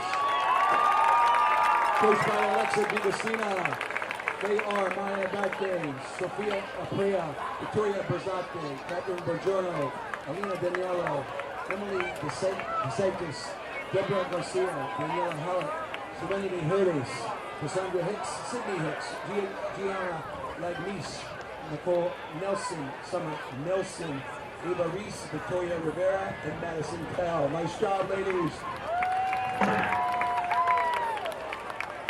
The W. Tresper Clarke High School Rams Marching Band from East Meadow School District on Long Island has a rich history of excellence. The Rams are led by Director Molly Kittler-Angolia, Assistant Director David Fletcher, Percussion Instructor Stephen Blutman, Color Guard Instructor Alexandria DeVries, Chairperson of Music at Clarke Jessica Schenker, and East Meadow School District Director of Music and Art Mrs. Kelly Gelter. The 2019-2020 program includes Havana Express by Victor Lopez and Children of Sanchez by Chuck Mangione. The Rams will be performing 3 parades this fall. The first was this morning's inaugural homecoming parade. Tomorrow they'll perform the Long Island Columbus Day Parade in Huntington and Monday in New York City. Other honors for the Rams include performing in the New York State School Music Association Majors Festival in spring 2019 and marching down Main Street, USA in Walt Disney World. The Rams are excited to return to the National Cherry Blossom Festival Parade in Washington, D.C. this April 2020.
Let's hear it for the Florida marching band. Nice job.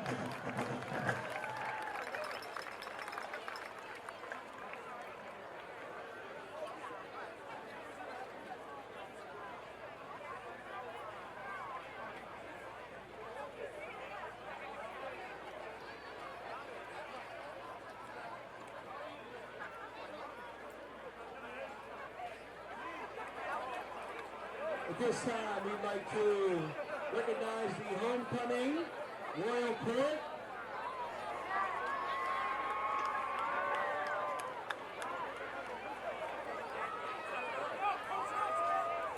Our Duke and Duchess, David Bucha and Molly Cassini. Let's give it up.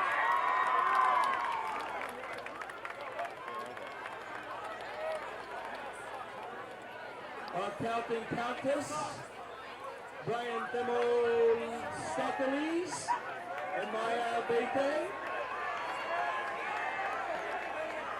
Our Prince and Princess, our own Kevin Henning and Serenity Hades. And our King and Queen, George Pietras and Isabella Pacifico.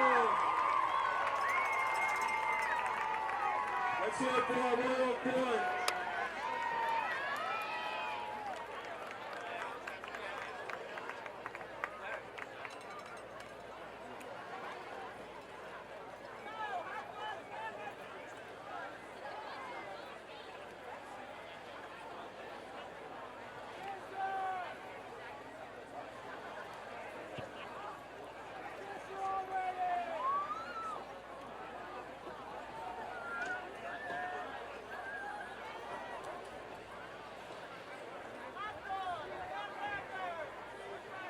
Very nice looking court. Let's hear it again for the Royal Court.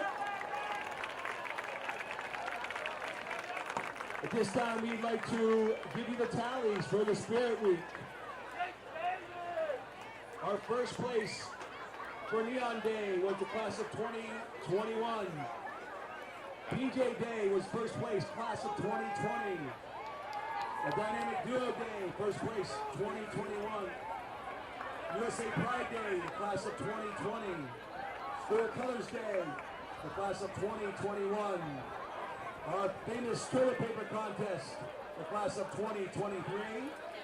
Hallway decorations went to the class of 2021. The floats.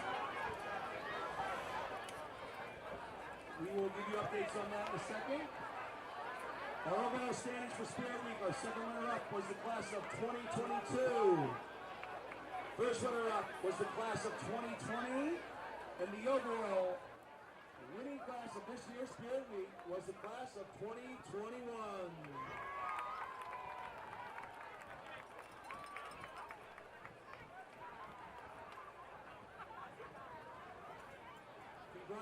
Congratulations to the class of 2021.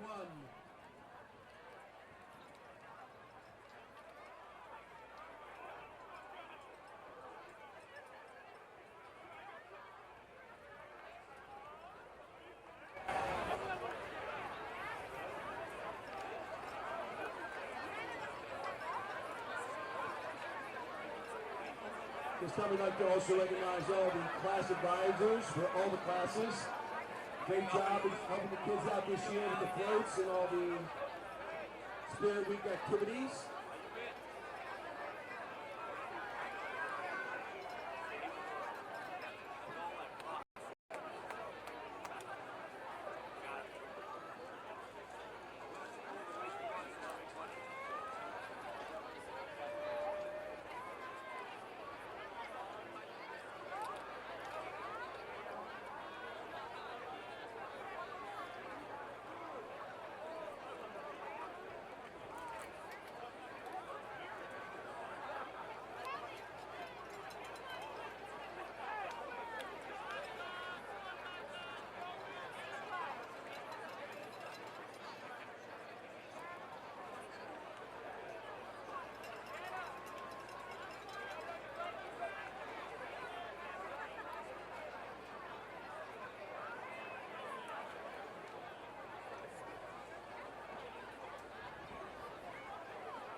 Back here at Jack Boyle Memorial Field at Clarke High School at halftime. Mike Trezza, Joe Salamino, our entire T&D Sports video crew. And Joe, let's take a look at some of the statistics of the first half. Mike, heck of a first half. You know, Clarke opened scoring very early with a touchdown just about 30 seconds into the game. You know, we talked about at the beginning of the game, we expected, because you just said they mirrored each other, we expected to see the two teams be similar, but you know what? Looking at the numbers, Clarke is just dominating, you know, on the offense. Total yards for Clarke, 296 net yards, 154 through the air on 5 of 12 passing, 15 runs for 142 yards, 6 first downs for Clarke, 1 for Locust Valley. But you know, it's been the big key, 4 long scoring drives for the Clarke Rams. Locust Valley not on the field that much for the offense, only 64 yards of offense. It's been very tough for them this first half. And Sullivan, number 13 for Clarke, has been doing a really, really nice job out at receiver. We saw him on one series take over quarterbacking duties. His coach called him a game changer during the week in speaking with Coach O'Malley, and he's really shown, Joe, he can take over a game in a variety of different ways here this afternoon. You know, we just talked about him.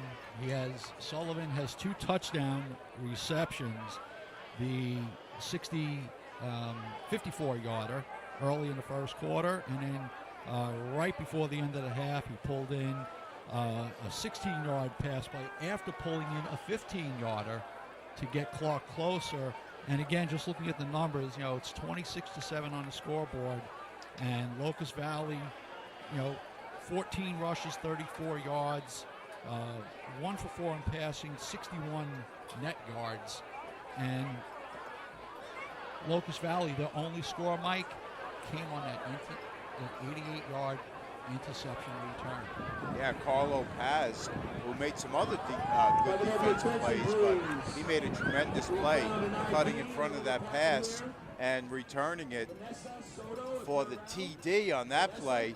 Joe, what can we expect Coach Neely and his staff to change? What adjustments do you see them making as we get ready to begin the second half?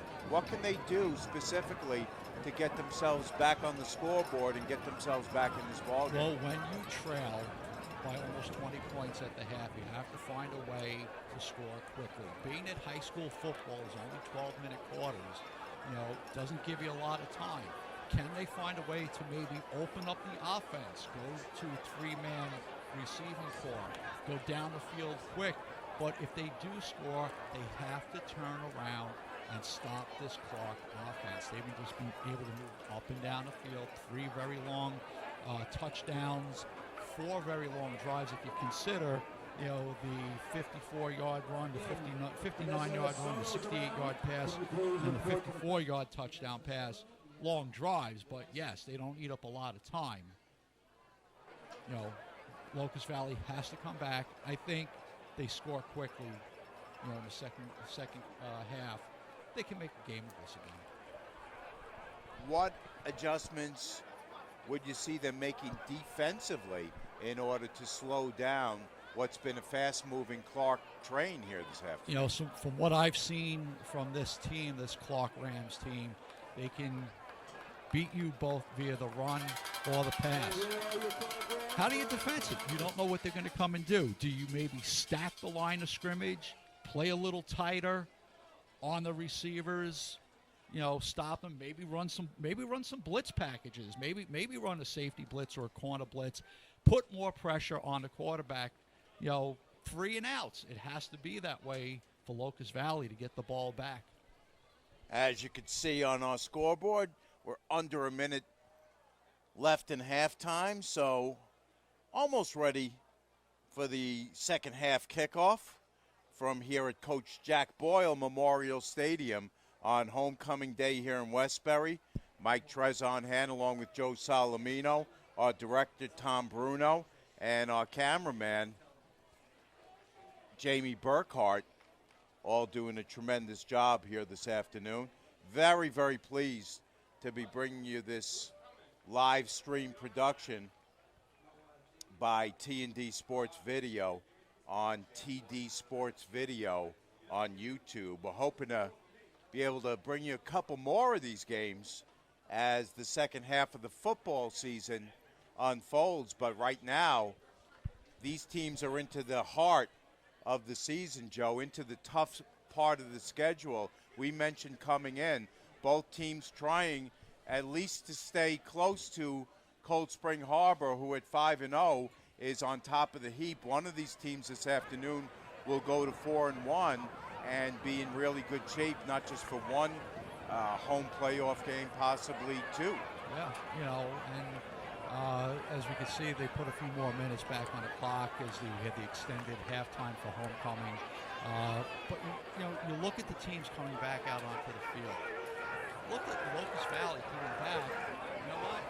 Let's keep the heads down, Mike. Most of the guys are walking back, proud. You know, hey, we put up a big fight in the first half. A couple of guys are a little dejected. I think what they have to do, someone has to turn around and say, hey, guys, you know what? We did pretty well this first half. We scored defensively, but now the offense has to turn it around. Let's go out there. Let's make this a game. Let's give Clarke a tussle, a second half tussle. Let's get back in here. Make them earn, if they're going to beat us, make them earn the victory. I know when I coach basketball, I always told the kids, what team's going to blow you out or you play much tougher, make them earn the victory. Because it's As we get set for the second half kickoff. And it is. Good time to send a shout out to the boys. And we don't want to belabor this point, but we are really, really lucky. And so is the crowd here in front of us for great, great weather. We've had some little bit rough weather at the end of this week, but today it started out cloudy, as you mentioned in our opening. It's gotten nicer and nicer throughout the afternoon, and now practically a perfect day for football here in It is Westbury. a sun-baked field right now, Mike. Not a, you know, very few clouds in the sky. The sun is shining brightly. These kids are out on the field giving it all. The fans sitting in front of us, enjoying the weather. We're enjoying the weather. We're in short sleeves. Me, I'm wearing a sweatshirt because they expect the cold weather up here. You know, I'm going to lose a few extra pounds. And I did want to mention again, I know I mentioned it in the first half, but wanted to make the point again. Just a really, really great facility. The field is in great shape. The stands are fine. The press box is fine. Just a great facility. Again, I was speaking with the Clarke coaching staff before the game. They want to stay here as long as they possibly can. And a little piece of trivia there, Joe. Let's see if you know this. Any idea why Clarke is nicknamed the Rams?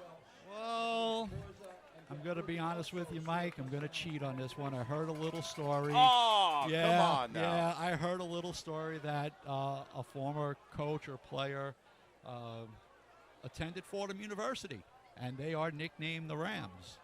So that's where the Clarke High School got their nicknames. And if you look at the colors, pretty much very same to Fordham University. And you know what's great, Mike, looking out here as we wait for the second half kick, got some kids out on the field playing catch, enjoying this beautiful weather. The cheerleaders done a nice job. The staff downstairs running the facilities and the concession stands, they're doing a great job too. I'm waiting for my turkey burger. It hasn't come up yet. I'm really glad you brought that up, though. Homecoming day, big, big day, not just for the football players, but for the marching band kids, the cheerleaders. We always want to give those kids a pop. They work hard during the season, so you want to make sure that you mention them. Nice job that they're doing. And Locust Valley is going to get the ball to start the second half. They're moving from left to right in the white uniforms, Joe. So let's see if they can get a drive going right away, and let's see if they can do their best to get themselves back in this game. So Lucas Rubenstein for Clarke is lining up for the kick, as Mike said. Locust Valley is going to go left to right to start the second half. There's the whistle. It's going to be Rizzo and Ferrara back deep to return. Let's see if it gets to them. It's going to get to Rizzo on the near side. Fielded on a hop, makes a move to his left, makes one man miss, and he's out across the 35 before he's gang tackled by the Clarke players. So Locust Valley will start 1st and 10 from their own 35. That's a 17-yard return by Dan Risso. He goes to the sideline as the Falcons get ready to go on offense. In the white, moving from left to right. Just underway second half from here at Clarke. Mike Trezza, Joe Salamino, Tommy Bruno, Jamie Burkhart on hand for T&D Sports to bring you all the action this afternoon. Clarke leads 26-7. Maida is back under center. 3 behind him. Maida hands off to Ferrara. He's got room. Ferrara, one man to beat. He's at the 30, the 20. He makes that man miss, and he's in for the touchdown. Wow, what a play. Ferrara taking the ball, going off tackle on the left side, beat the defensive lineman, got through the linebackers, into the secondary. He took off. One Clarke player almost tripped him up. Ferrara stayed on his feet, goes in for the score, and 19 seconds into the second half, we have a 26-13 game. Locust Valley lining up for the point after attempt. So Ben Ferrara had a few carries in the first half, but wasn't able to quite break away. A junior, 5'8", 165, and he was able to get some room on that play and then just outran the Clarke defense. It's going to be a Leto for the extra point.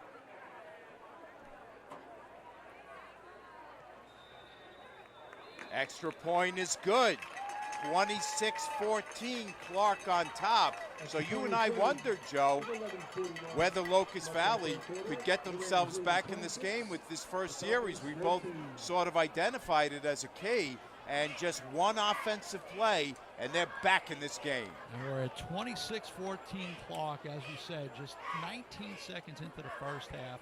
Yes, when you're down in a game like this, and you get the ball to open the second half, you have to make a play. Normally you figure maybe 3, 4, 5 plays, you go downfield and score, but one play in, and as we said, Ferrara took the handoff, off tackle on the left side, through the line, through the linebacking corps, out into the secondary, and into daylight on the other end of the field. So Christian Aledo, the tight end slash kicker, will kick off from his 40. Sullivan and Giardino are back deep. Sullivan and Giardino back to receive the kick. Hey, Mike, you think we could throw the first half stats out the window after that play? I mean, it was 296 to, what did we say, 61 the first play. Aledo, short kick. Let's see if it rolls out of bounds. It does roll out of bounds. Smart play by Giordano, letting that roll, and it rolled right out of bounds. So Clarke, turnabout is fair play. They're going to start at their 35 with a 1st and 10. Right, and as we were saying earlier, first play, 65 yards. Locust Valley just doubled their offensive output. So we have a good game here. Let's see what Clarke does. They're going to stay on the ground. They're going to let Giordano air it out, mix it in, maybe try to come back, get another quick score, and make it another 20-point lead. Coach O'Malley has shown a willingness to air it out so far this afternoon, especially to Sullivan. So let's keep an eye on where he lines up. He has faith in his senior quarterback, Giordano, so. Handoff is up the middle. And it's John Kern with the carry. Kern, nice gain up the middle. He picks up 8 or 9. That's going to bring up a 2nd and short. 2nd and 1. Now Clarke from their own 44-yard line with a 2nd and 1 after that 9-yard carry by the junior, John Kern, 5'8", 165. Mike, what we're going to see here with these two teams, National County Conference 4, you're not going to see a lot of big players, but very athletic. Another carry up the middle. This time it's John Kern again, so Kern on consecutive carries picks up the first down. It's Peixoto on the tackle again. Peixoto's had a really solid day on defense for the Falcons. At least 4 or 5 tackles for him. 1st and 10 Clarke, just across midfield from the Locust Valley 49. Giordano back to pass. Looking for Sullivan. He gets bumped. No flag on the play. Good coverage by Risso. And an incomplete pass for Clarke. That's going to bring up a 2nd and 10. It appeared on the play that Sullivan, as he was making his turn, lost his footing. We did mention the field earlier this week, even though with the rains it looked like it was in pretty good condition, but we played a half of football, so the ground's getting chewed up a little bit, and let's see what happens. Middle of the field is starting to see dirt out in the middle of the field, so let's see how they play it here. Sullivan again lined up to the left of the formation. Giordano looking to keep, and Giordano is tackled. Nice play that time by Paniagua, Luke Paniagua on the tackle. Giordano tried to shake him, but Paniagua stayed with him and made the tackle after a gain of just a yard. So that's going to bring up a 3rd and 9.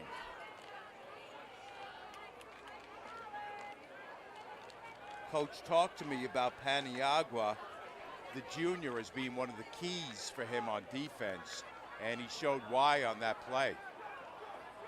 3rd and 9, 2 in the backfield. Here's the pitch play. Abatello. Abatello is stopped by Jones.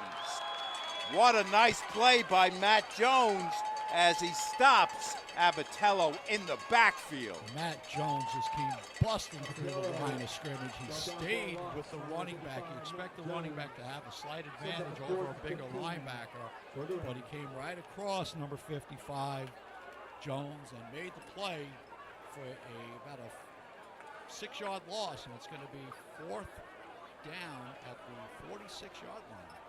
Jones and Fallon have been on varsity for 4 years. Coach called him one of the keys to his defense and showed his smarts. High snap, almost all over Sullivan's head, but he does pull it down and get it off. What a nice play. And it hits one of the Clarke players, so the ball is going to be down right there. Flag is also down. So let's see if we can sort this out.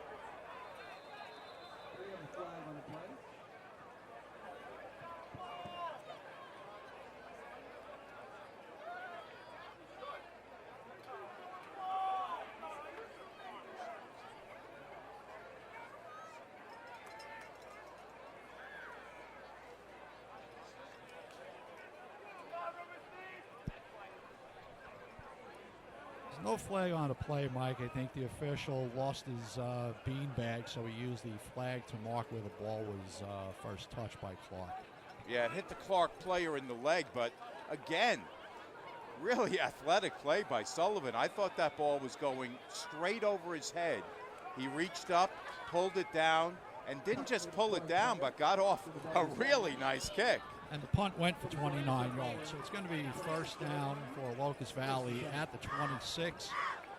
Little under 9 minutes to go in the 3rd quarter. Let's see what Locust Valley does right here. Did he come with another run or maybe go a little pass play? 1st and 10 for the Falcons. Pitches to Paz. Left side. They've tried that play a number of times today with Carlo Paz trying that left side. This time he picks up about 3. That's going to bring up a 2nd and 7. Clarke on top, 26-14, but Locust Valley has just gotten the ball back, trailing by 12. 8:20 left in the 3rd quarter of play. From here at Clarke High School, Mike Trezza, Joe Salamino, and our T&D Sports crew, happy to be bringing you this game here this afternoon. 2nd and 7.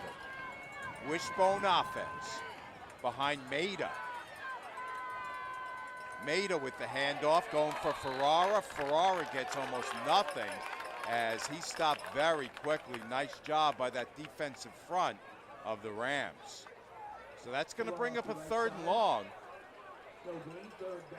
Let's see what Coach Neely has up his sleeve on 3rd and 6. 3rd and 7 from his own 29-yard line. I think this is a key play right here. I know it's early in the second half, but Locust Valley, if they can make the 1st down, keep the drive going, and put a little fear into the Clarke defense. 3 in the wishbone. Pitch is coming near side. Big hit. Oh, what a tremendous hit that time. It's Mike Forte who shakes up the ball carrier after a gain of a yard. Ferrara, the ball carrier, got rocked by Forte. So now that's going to bring up a 4th down, 4th and 6.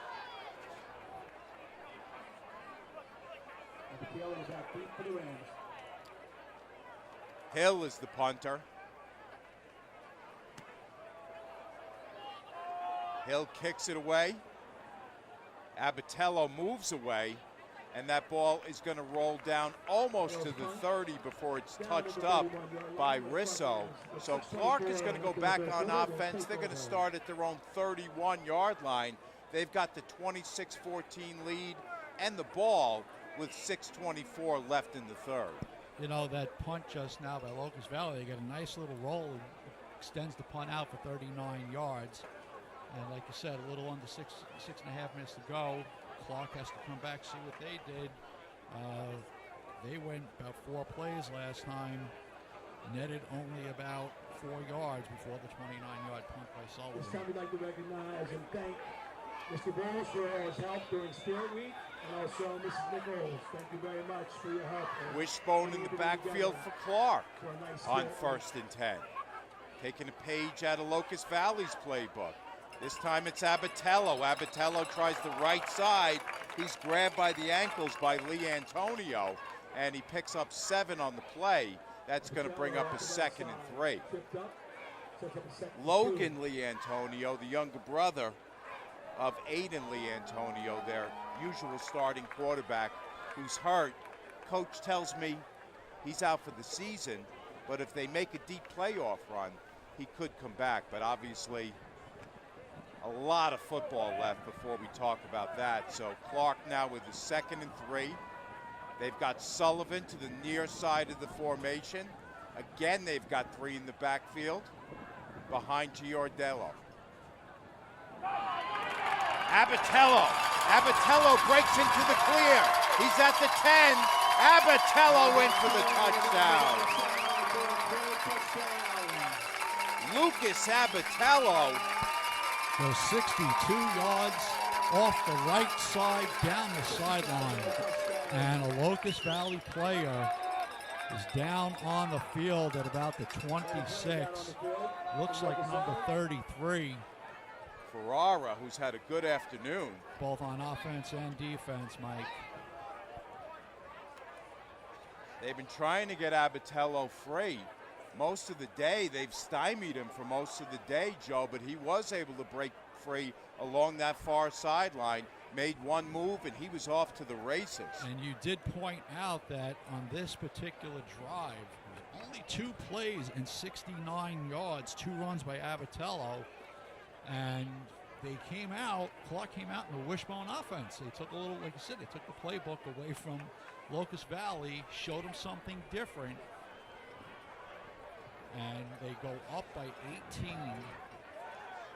And Ben Ferrara still down at the 26, being tended to by the coaching staff and probably the trainers. Looks like he was grabbing at his ankle.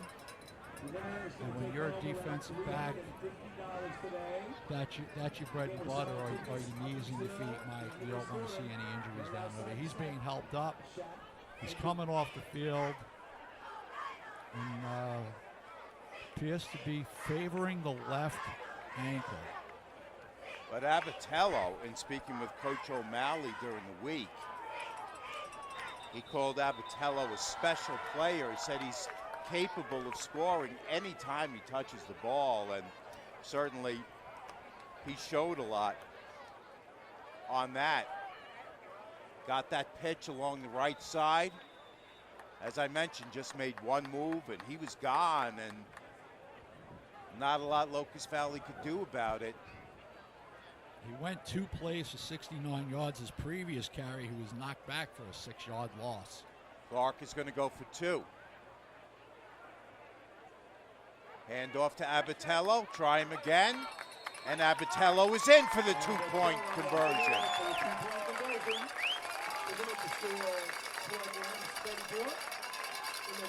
So Abatello does it all on that drive with a long running play and then punctuates it with a 2-point conversion. Amazing the way he took over that series. That was a very quick series, just less than a minute. 2 plays, 2 runs. The Clarke offensive line opened up a couple of holes. Abatello took advantage of it. As we said, that last a touchdown run of 62 yards. He just broke free, and he was gone. 34-14. Clarke now on top, 5:29 left in the third from here at Clarke.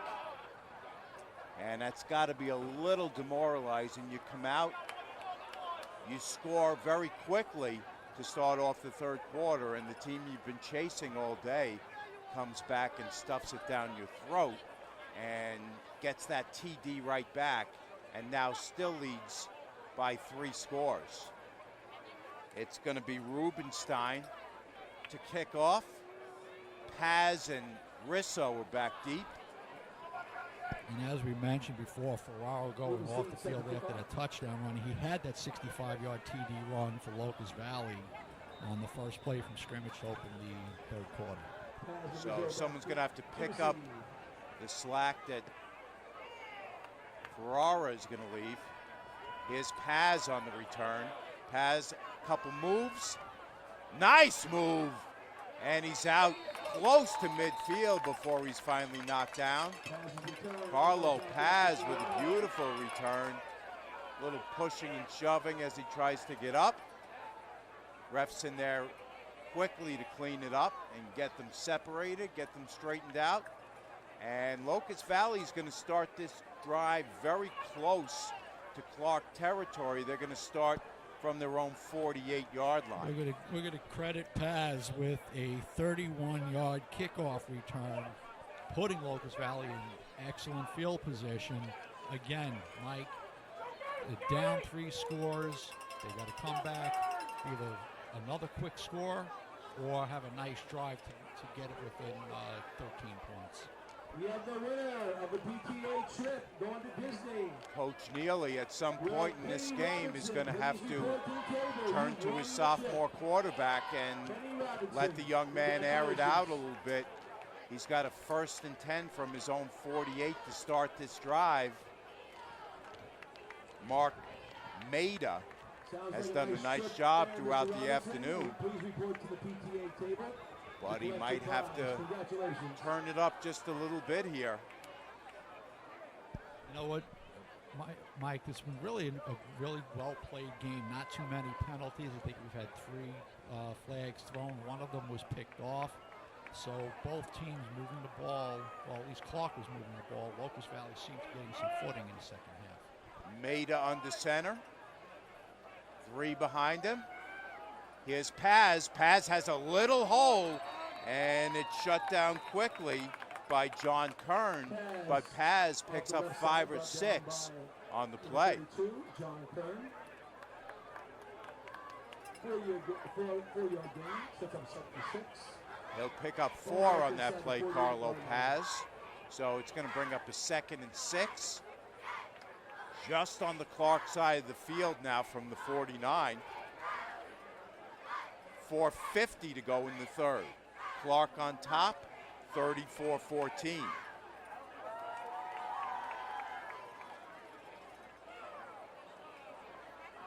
Handoff comes this side. This time it's Risso. Risso trying to get away, and he can't. Nice job that time by Michael Forte. Forte stays with him and is able to bring him down.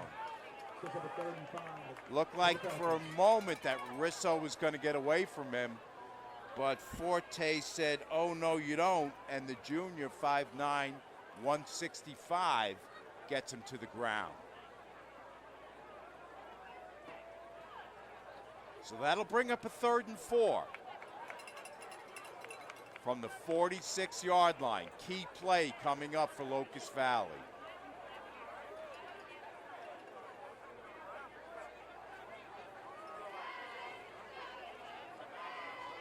I'd imagine this is 4-down territory at this point in the game.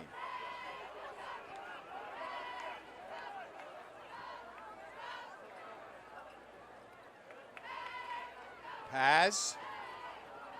I think he has just enough for the 1st down. He's brought down by Slocum. Stocum, I should say. They're going to mark him short. They're going to call it 4th and about a yard. Definitely 4-down territory right here. We're approaching 3 minutes to go. Will they give it a measurement? Coach is out there asking for a measurement. We'll see if they give it to him. Got to give our officiating crew a pop, Joe. They've done a nice job. Keith Stazak and his crew have done a tremendous job throughout the game. We have a discussion between the head referee and the coach for Locust Valley. Looks like Coach Nelly is questioning the spot. Yeah, I thought they might have shortchanged him a bit. Here they come. They're bringing out the chain. Well, he's asking for a measurement, but you're right, Joe. He also is questioning the spot. I thought they might have shortchanged him just a little bit. To me, with the naked eye in real time, it did look like Paz got a little further than that, but let's see what they say here. They're going to mark him about a half-yard short, so our referee, Keith Stazak, is going to call it 4th down.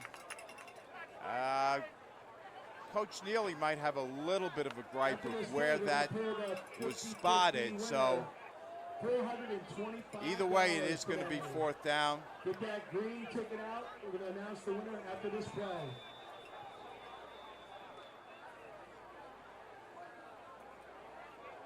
Lee Antonio is the receiver to the near side, with 3 runners in the backfield.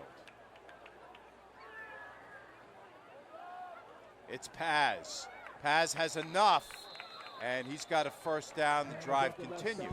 You know, the way the quarterback lined up, Meta lined up, it looked like he was going to keep taking on a quarterback keep. He had his left foot back a little bit. Looked like he was going to take the ball and just go right forward, but he gave the ball to Paz off the left side, and we got a 1st down, Locust Valley, just at about the 40-yard line. Meta, I believe, has not kept it himself today, so they might have caught him off guard with that, but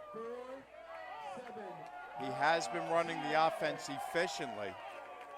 He's got 3 behind him again on 1st down. The pitch play. This time it's Risso. Risso tries the right side.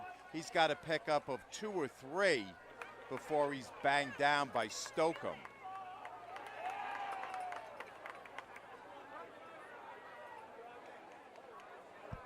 Looks like they gave him 2 yards in that play, Mike, you know, and they've run 5 consecutive plays, 2 by Rizzo, 3 by Paz. Stocum comes out of the game. He's used to playing defense all year long. Also a defenseman on the lacrosse team who regularly covers the premier attackman for the other team. So short gain on that last play brings up a 2nd and 9. We have a winner. Maida. Rob Corsier won the 50-50. Oh, flag down before the play. It looked like offside. Clarke was offside. And that's what we have. 2 interior linemen jumped offside. 5 yards, that's 5 free yards given to Locust Valley. Moves them a little bit closer, so we're going to make this about 3rd and 4, 3rd and 3 from about the 34-yard line. De Leon, who is the player offside, comes to the sideline. He's done a nice job clogging up that middle most of the afternoon, but jumped a little bit early and gave them 5 for free. 2nd and 4 for the Falcons. Just inside the 35 goes Locust Valley. 2nd and 4. Handoffs to Paz.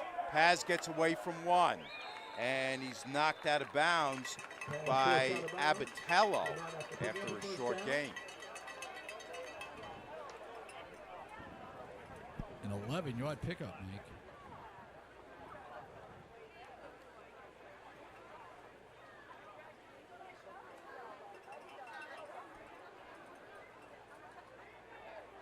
First and 10 now for Locust Valley. Correction on it was a 9-yard run.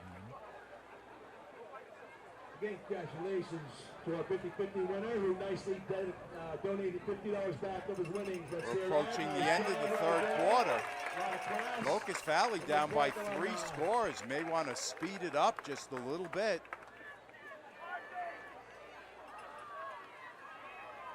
"25 seconds left. They've got a 1st and 10 at the 24.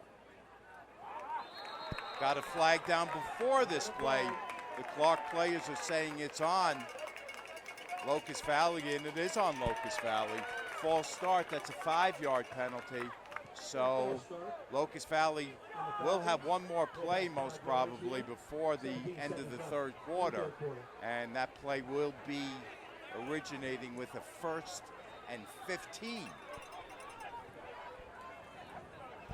The clock is running.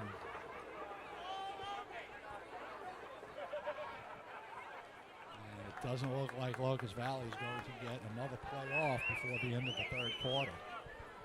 So that's the end of 3 here at Clarke, with Clarke on top of Locust Valley 34-14. Joe, I wanted to take a look at some of the other action happening around Long Island in key matchups this afternoon.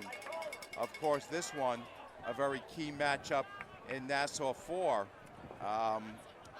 As far as some of the other ones, Baldwin is at Freeport in Conference 1, Massapequa at Farmingdale. But the big story in Nassau this year is in Conference 2, where today East Meadow has the unenviable task of trying to stop Garden City. Nobody's been able to for over 3 years. They're going for victory 41 straight this afternoon, and East Meadows just dropped down from Conference 1 and has to take them on this afternoon. You know, as you said, Garden City, they've been a powerhouse the past few years in Nassau County. And you know what? Throughout the years, teams always move up and down, you know, based on where they're going to best participate each season. You know what? Pardon me, Mike, I'm sorry. But this is my first time watching Nassau County football. I've seen a couple of Suffolk County games. This has been an enjoyable game. Also, big matchup in the Catholic League today as far as Long Island is concerned, as Chaminade travels over to Kellenberg, to Mitchell Field this afternoon for supremacy in the AA division of the Catholic League. That should be a good one. And you're talking about 2 schools that are separated, what, by 3 miles? That much? At a big stadium such as Mitchell Field, close to Hofstra University and Nassau Coliseum. We'll take a look at Suffolk later on if we have time, but right now we're starting the 4th quarter, and we've got a 1st and 15. Here comes the pitch to Paz. Paz is going to throw. He's looking corner of the end zone, and it's broken up. Broken up that time by Caputo. That pass was intended for Lee Antonio, and Caputo did a nice job getting his hand in there, trying to catch them off guard. Carlo Paz showing he can pass the ball as well. He did it that time, looking for Lee Antonio. Just before the end zone, and it was broken up by Caputo. So 2nd and 15. That was about the third pass defense by the Clarke secondary. Maida going right side this time, and we've got a flag coming out. He was going for Murphy.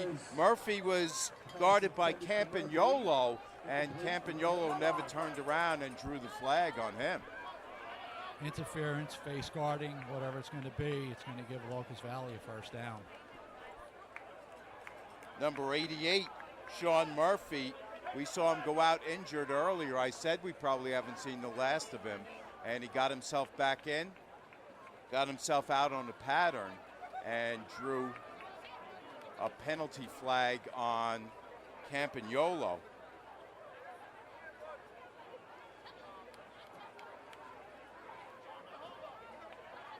Campagnolo never turned around. Tough assignment for him at 5'9", trying to guard the 6'5" Murphy. And they called a pass interference on Clarke. That's a 14-yard penalty, giving Locust Valley 1st and 10 at the 15. And Locust Valley coach is back out on the field. 1st and 10 from the 15-yard line. So let's see if the Falcons can cash it in. Mike, Ben Ferrara, who went out earlier with what appeared an injured left ankle, is back in a Locust Valley offensive huddle. None of these kids wants to stay out. This is a big rivalry game. This rivalry's been building up over the last couple years. These kids are here to get after it. If they get banged up, they want back in. 1st and 10 now from the 15. Maida takes the snap, hands off. It's Paz. Paz has about 5 yards along that right sideline, and he's knocked down by Kern.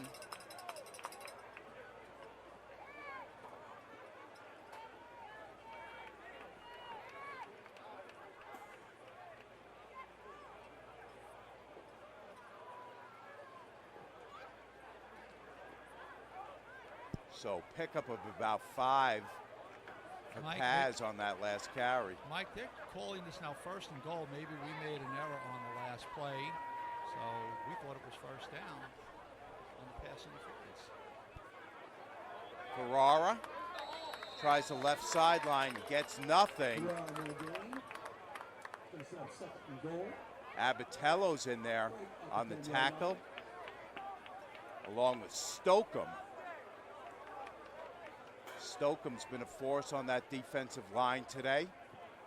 So no gain on that play. We'll call it 2nd and goal from just outside the 10. Just under 11 minutes to go in the 3rd. Locust Valley with the ball, trailing by 20.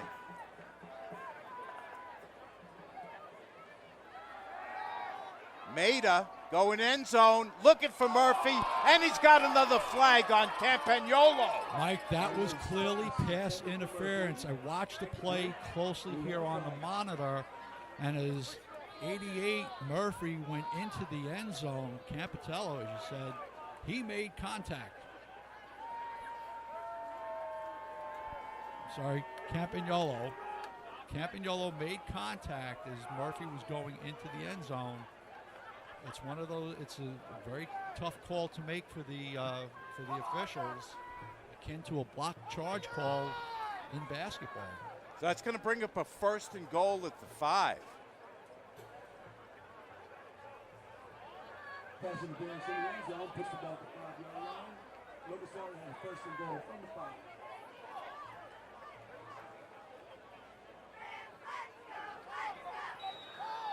Make that a 2nd down and 5. 2nd and goal from the 5.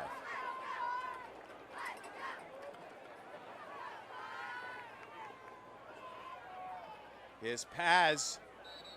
Paz off tackle, right side. He gets down close to the goal line. Looks to be about 2 yards short.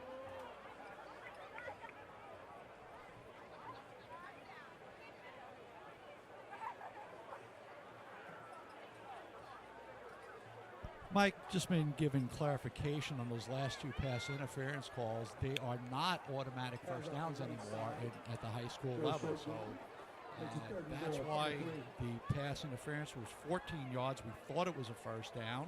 It turned out to be 2nd and 1, and then now the pass interference in the end zone just moved it 5 yards closer, which made it 2nd. So now 3rd and goal for Locust Valley from the 3.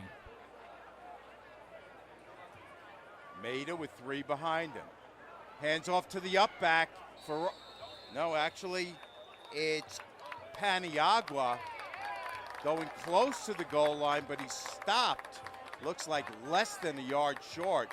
That time a quick handoff to the up back, which is Paniagua, Luke Paniagua. The junior, 6 foot 210. So a lot of size to block, which is usually his assignment. But that time he took the handoff, traveled near the goal line, but was stopped just a yard short. So we're gonna have a 4th and goal. Nose of the football, it appears to be inches away from the goal line. Maida, pitch play, Paz, he's in there. Carlo Paz is in there with a 1-yard touchdown carry. And once again, Locust Valley is back in this ball game. Carlo Paz took the pitch, right side, and went into the end zone untouched. Paz has had a nice day. 6'1", 190 senior.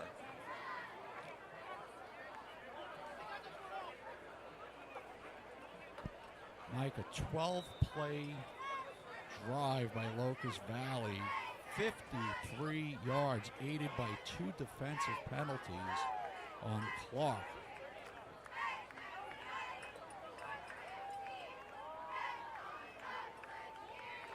Locust Valley goes for 2, down by 14.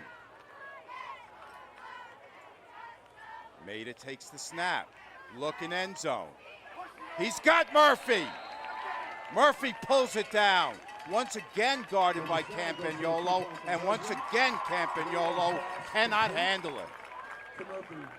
Mike, excellent move by Murphy. He was out on the right side, went into the end zone, turned around, gave Maida a perfect target. He got the ball up, reached 2 hands, pulled it down, away from the defender, held the ball high as to not touch the ground and not lose control.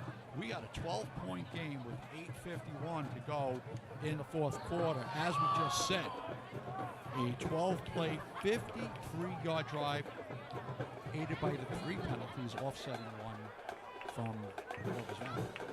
And Coach Neely showing really good confidence in his sophomore quarterback right there. He's been trying to exploit that matchup. You have a 5'7" kid trying to guard a 6'5" kid. It just doesn't work.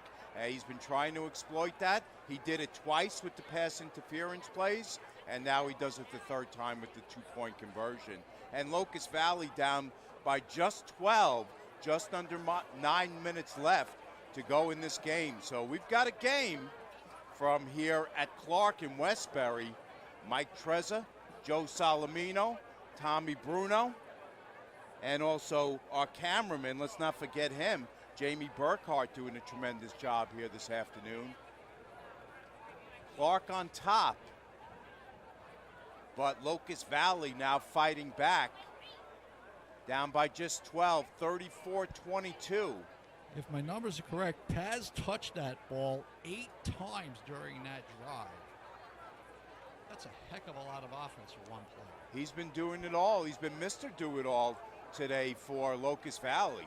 You remember, Joe, he had that big interception return for 94 yards in the first half. And then now he's scored. Let's take a look and be heads up for the onside kick here. It's Hill who usually does the punting. He's on to onside kick, and it's fielded. Nice job that time by John Kern. Kern handles it and keeps the ball for Clarke. Onside kick recovered by number 32, John Kern. Rams will take over on 50. First and 10. Locust Valley tried what appeared to be the onside kick, just gave it a little too much leg, maybe hoping that the ball would have taken a bounce off the receiver from Clarke and have it bounce back. But as most teams do, when you're in that situation, look for the onside kick, you put your hands team up front. So Clarke is going to start now with great field position from just about the midfield stripe, first and 10. Abatello spins away from one man and then is tackled by Ferrara out close to a first down, picks up about 9 on the play. And Matt Jones for Locust Valley, he reached in, had his hand on the ball trying to strip it away, but the Clarke runner, Abatello, fought through and got 10 yards for the first down. So Abatello does pick up the first down for the Rams. They're first and 10 now from the Locust Valley 40. They're up by 12, 34-22. 8:20 left in this game. 3 in the backfield for Giardino.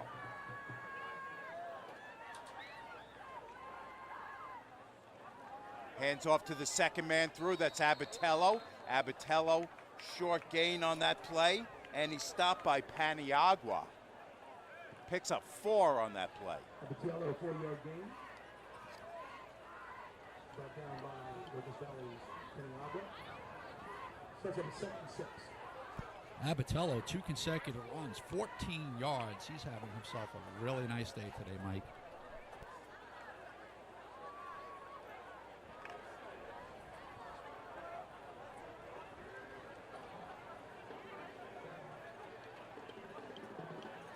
Seven and a half minutes to go. Clarke with the ball in the 12-point lead. Here's the pitch play to Abatello, looking for room, and he finds none. It's Panichulo, the big kid, Peter Panichulia, who brings him down. Gain of just a yard on the play. Sets up a 3rd down and 6 for the Rams. Panichulia traveled from his nose tackle spot to his left to make that stop after a very minimal gain. So now Clarke with a 3rd and 5 on the drive. Giordano, handoff to Abatello. Abatello's going to be stopped way short. Beautiful play that time by Colby Zeno, number 77. Another defensive lineman in there to make the tackle. It's going to bring up a 4th and 5. Number 77, Colby Zeno. Going to set up a 4th and 6 for the Rams.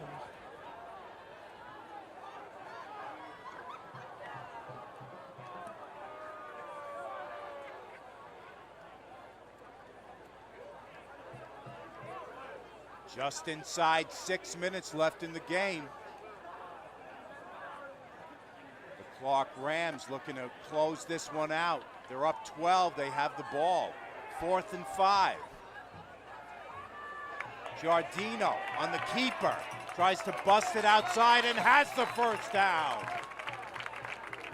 Giardino up their fate, decides to keep it, gets a first down for the Clarke Rams. So Coach O'Malley was keeping that play inside his back pocket until the right time. That was the right time. He pulls it out. Giardino gets the first down, and this drive stays alive. Now down near the Locust Valley 25-yard line with a 1st and 10.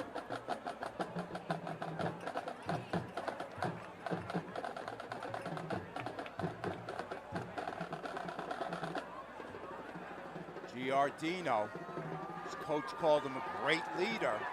He's led the team today. Abatello, inside handoff. Abatello picks up about 5 or 6 before he's spun down. 5-yard gain. 2nd and 5 for the Rams. 2nd and 5.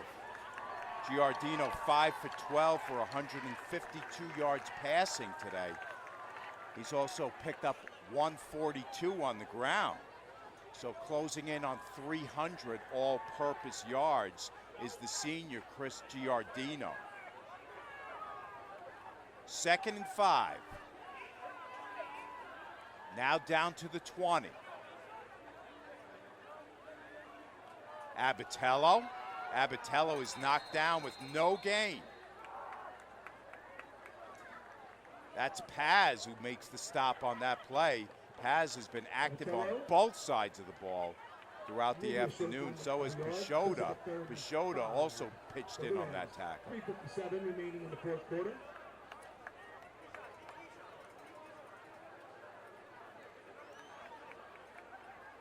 .345 left in the game. The Rams looking to put things out of reach. They've got a 3rd and 4. Just outside the 20. Oh, looked like we might have had a full offsides on that play, and instead it's Forte, the ball carrier. He's stopped by Paz once again, and we do have a flag down on the play. Forte on the carry. We do have a flag. Late flag on the play, Mike, along the sideline near the Clarke bench. Don't understand why he came in so late. It looked like it was obvious that somebody started early. Unsportsmanlike conduct on the both ways. Unsportsmanlike conduct both ways. Looks like Sullivan was involved with the tackle. But what happened with the beginning of the play? It looked like somebody clearly was offsides or false start. There was movement.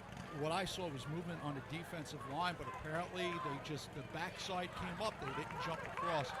We're looking at 4th down and about 8. So let's see what Locust Valley can come up with on defense here. Let's see if they can stop him.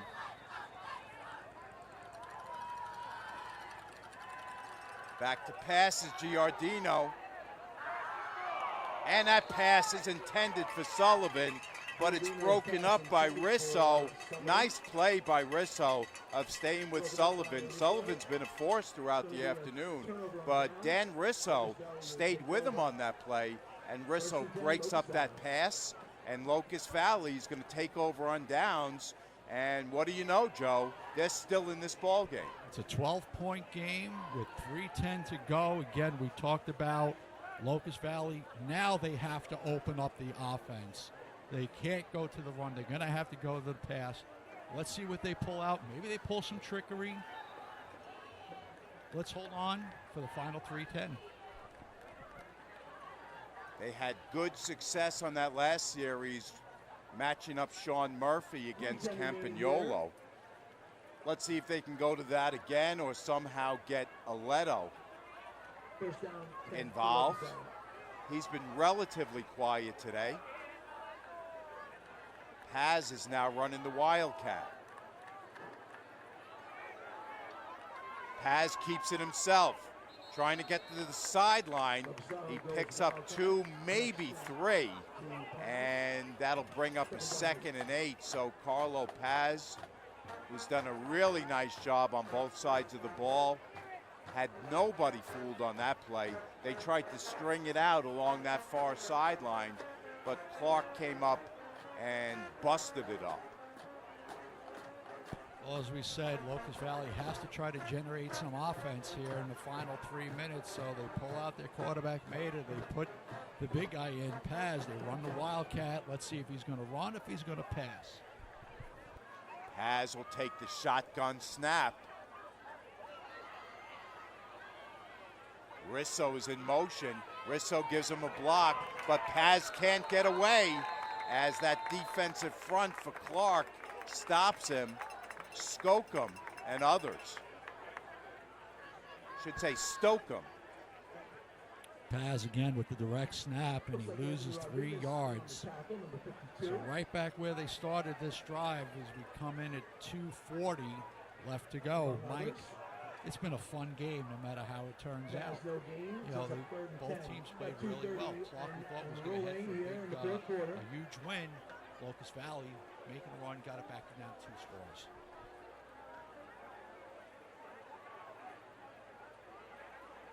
Approaching the 2-minute mark in this game. Locust Valley's got to move with some alacrity now. Down 12. 2 minutes left.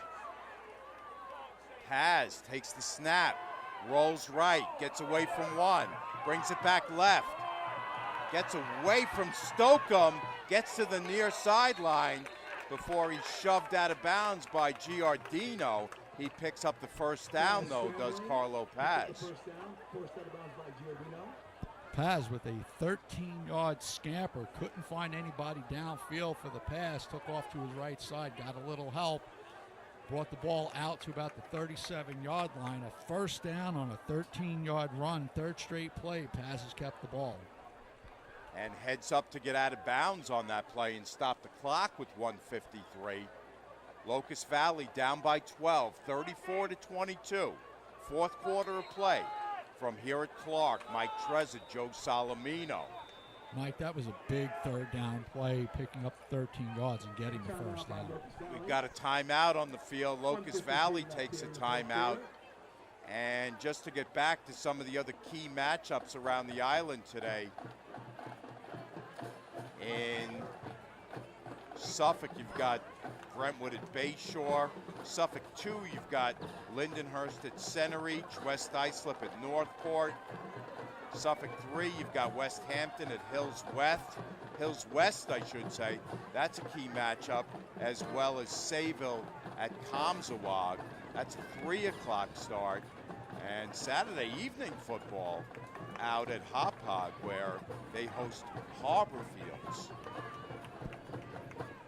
Being that there's a night game in Hop Hog, we might have some time to go check out some Suffolk action tonight, Mike. Timeout Locust Valley, that's their first. They have 2 remaining. Clarke hasn't called the timeout in the second half. But right now, you know, Locust Valley, they got to go 63 yards for a score and then do an onside and get the ball back. As we mentioned, down to 1:53. Locust Valley has to really, really hurry things up here.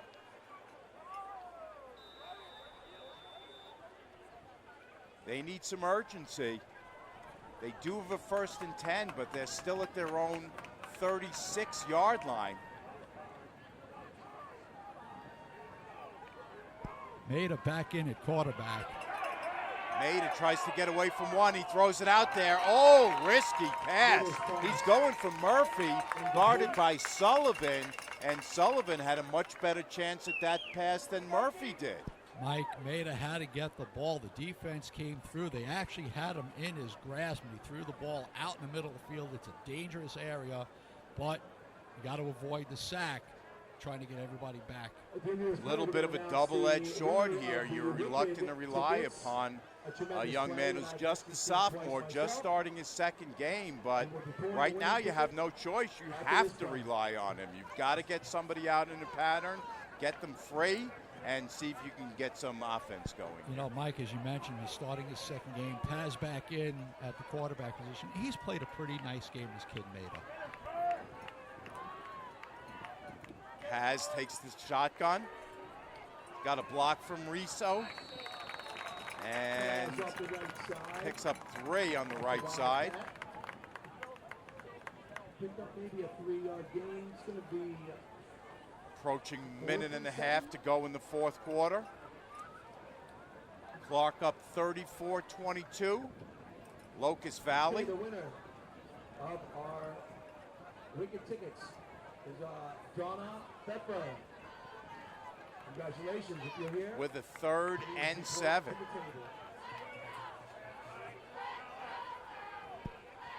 See you, Kathy. Thank you.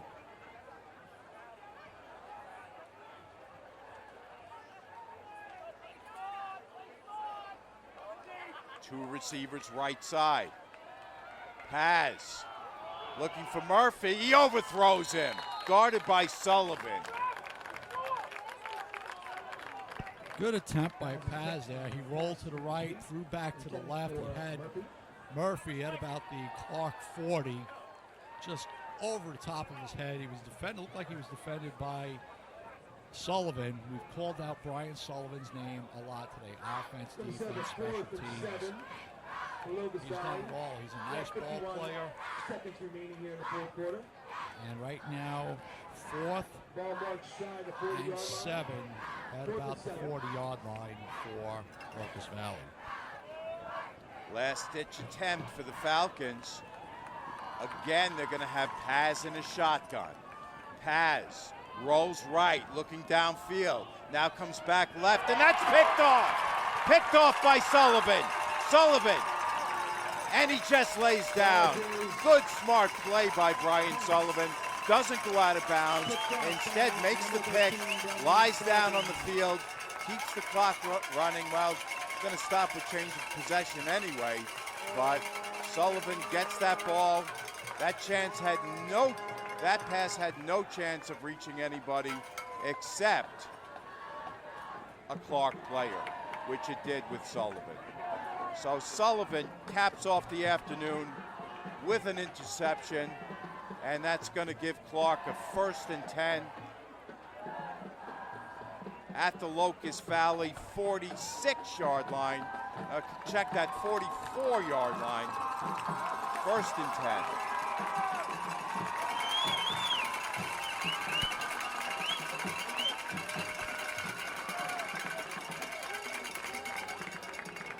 Clarke will get in a tight formation, victory formation.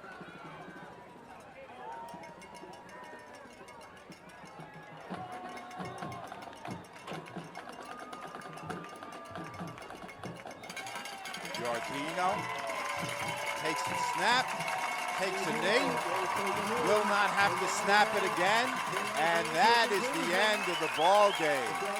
On a great day for football here in Westbury, Clarke, the home team, beats Locust Valley 34-22.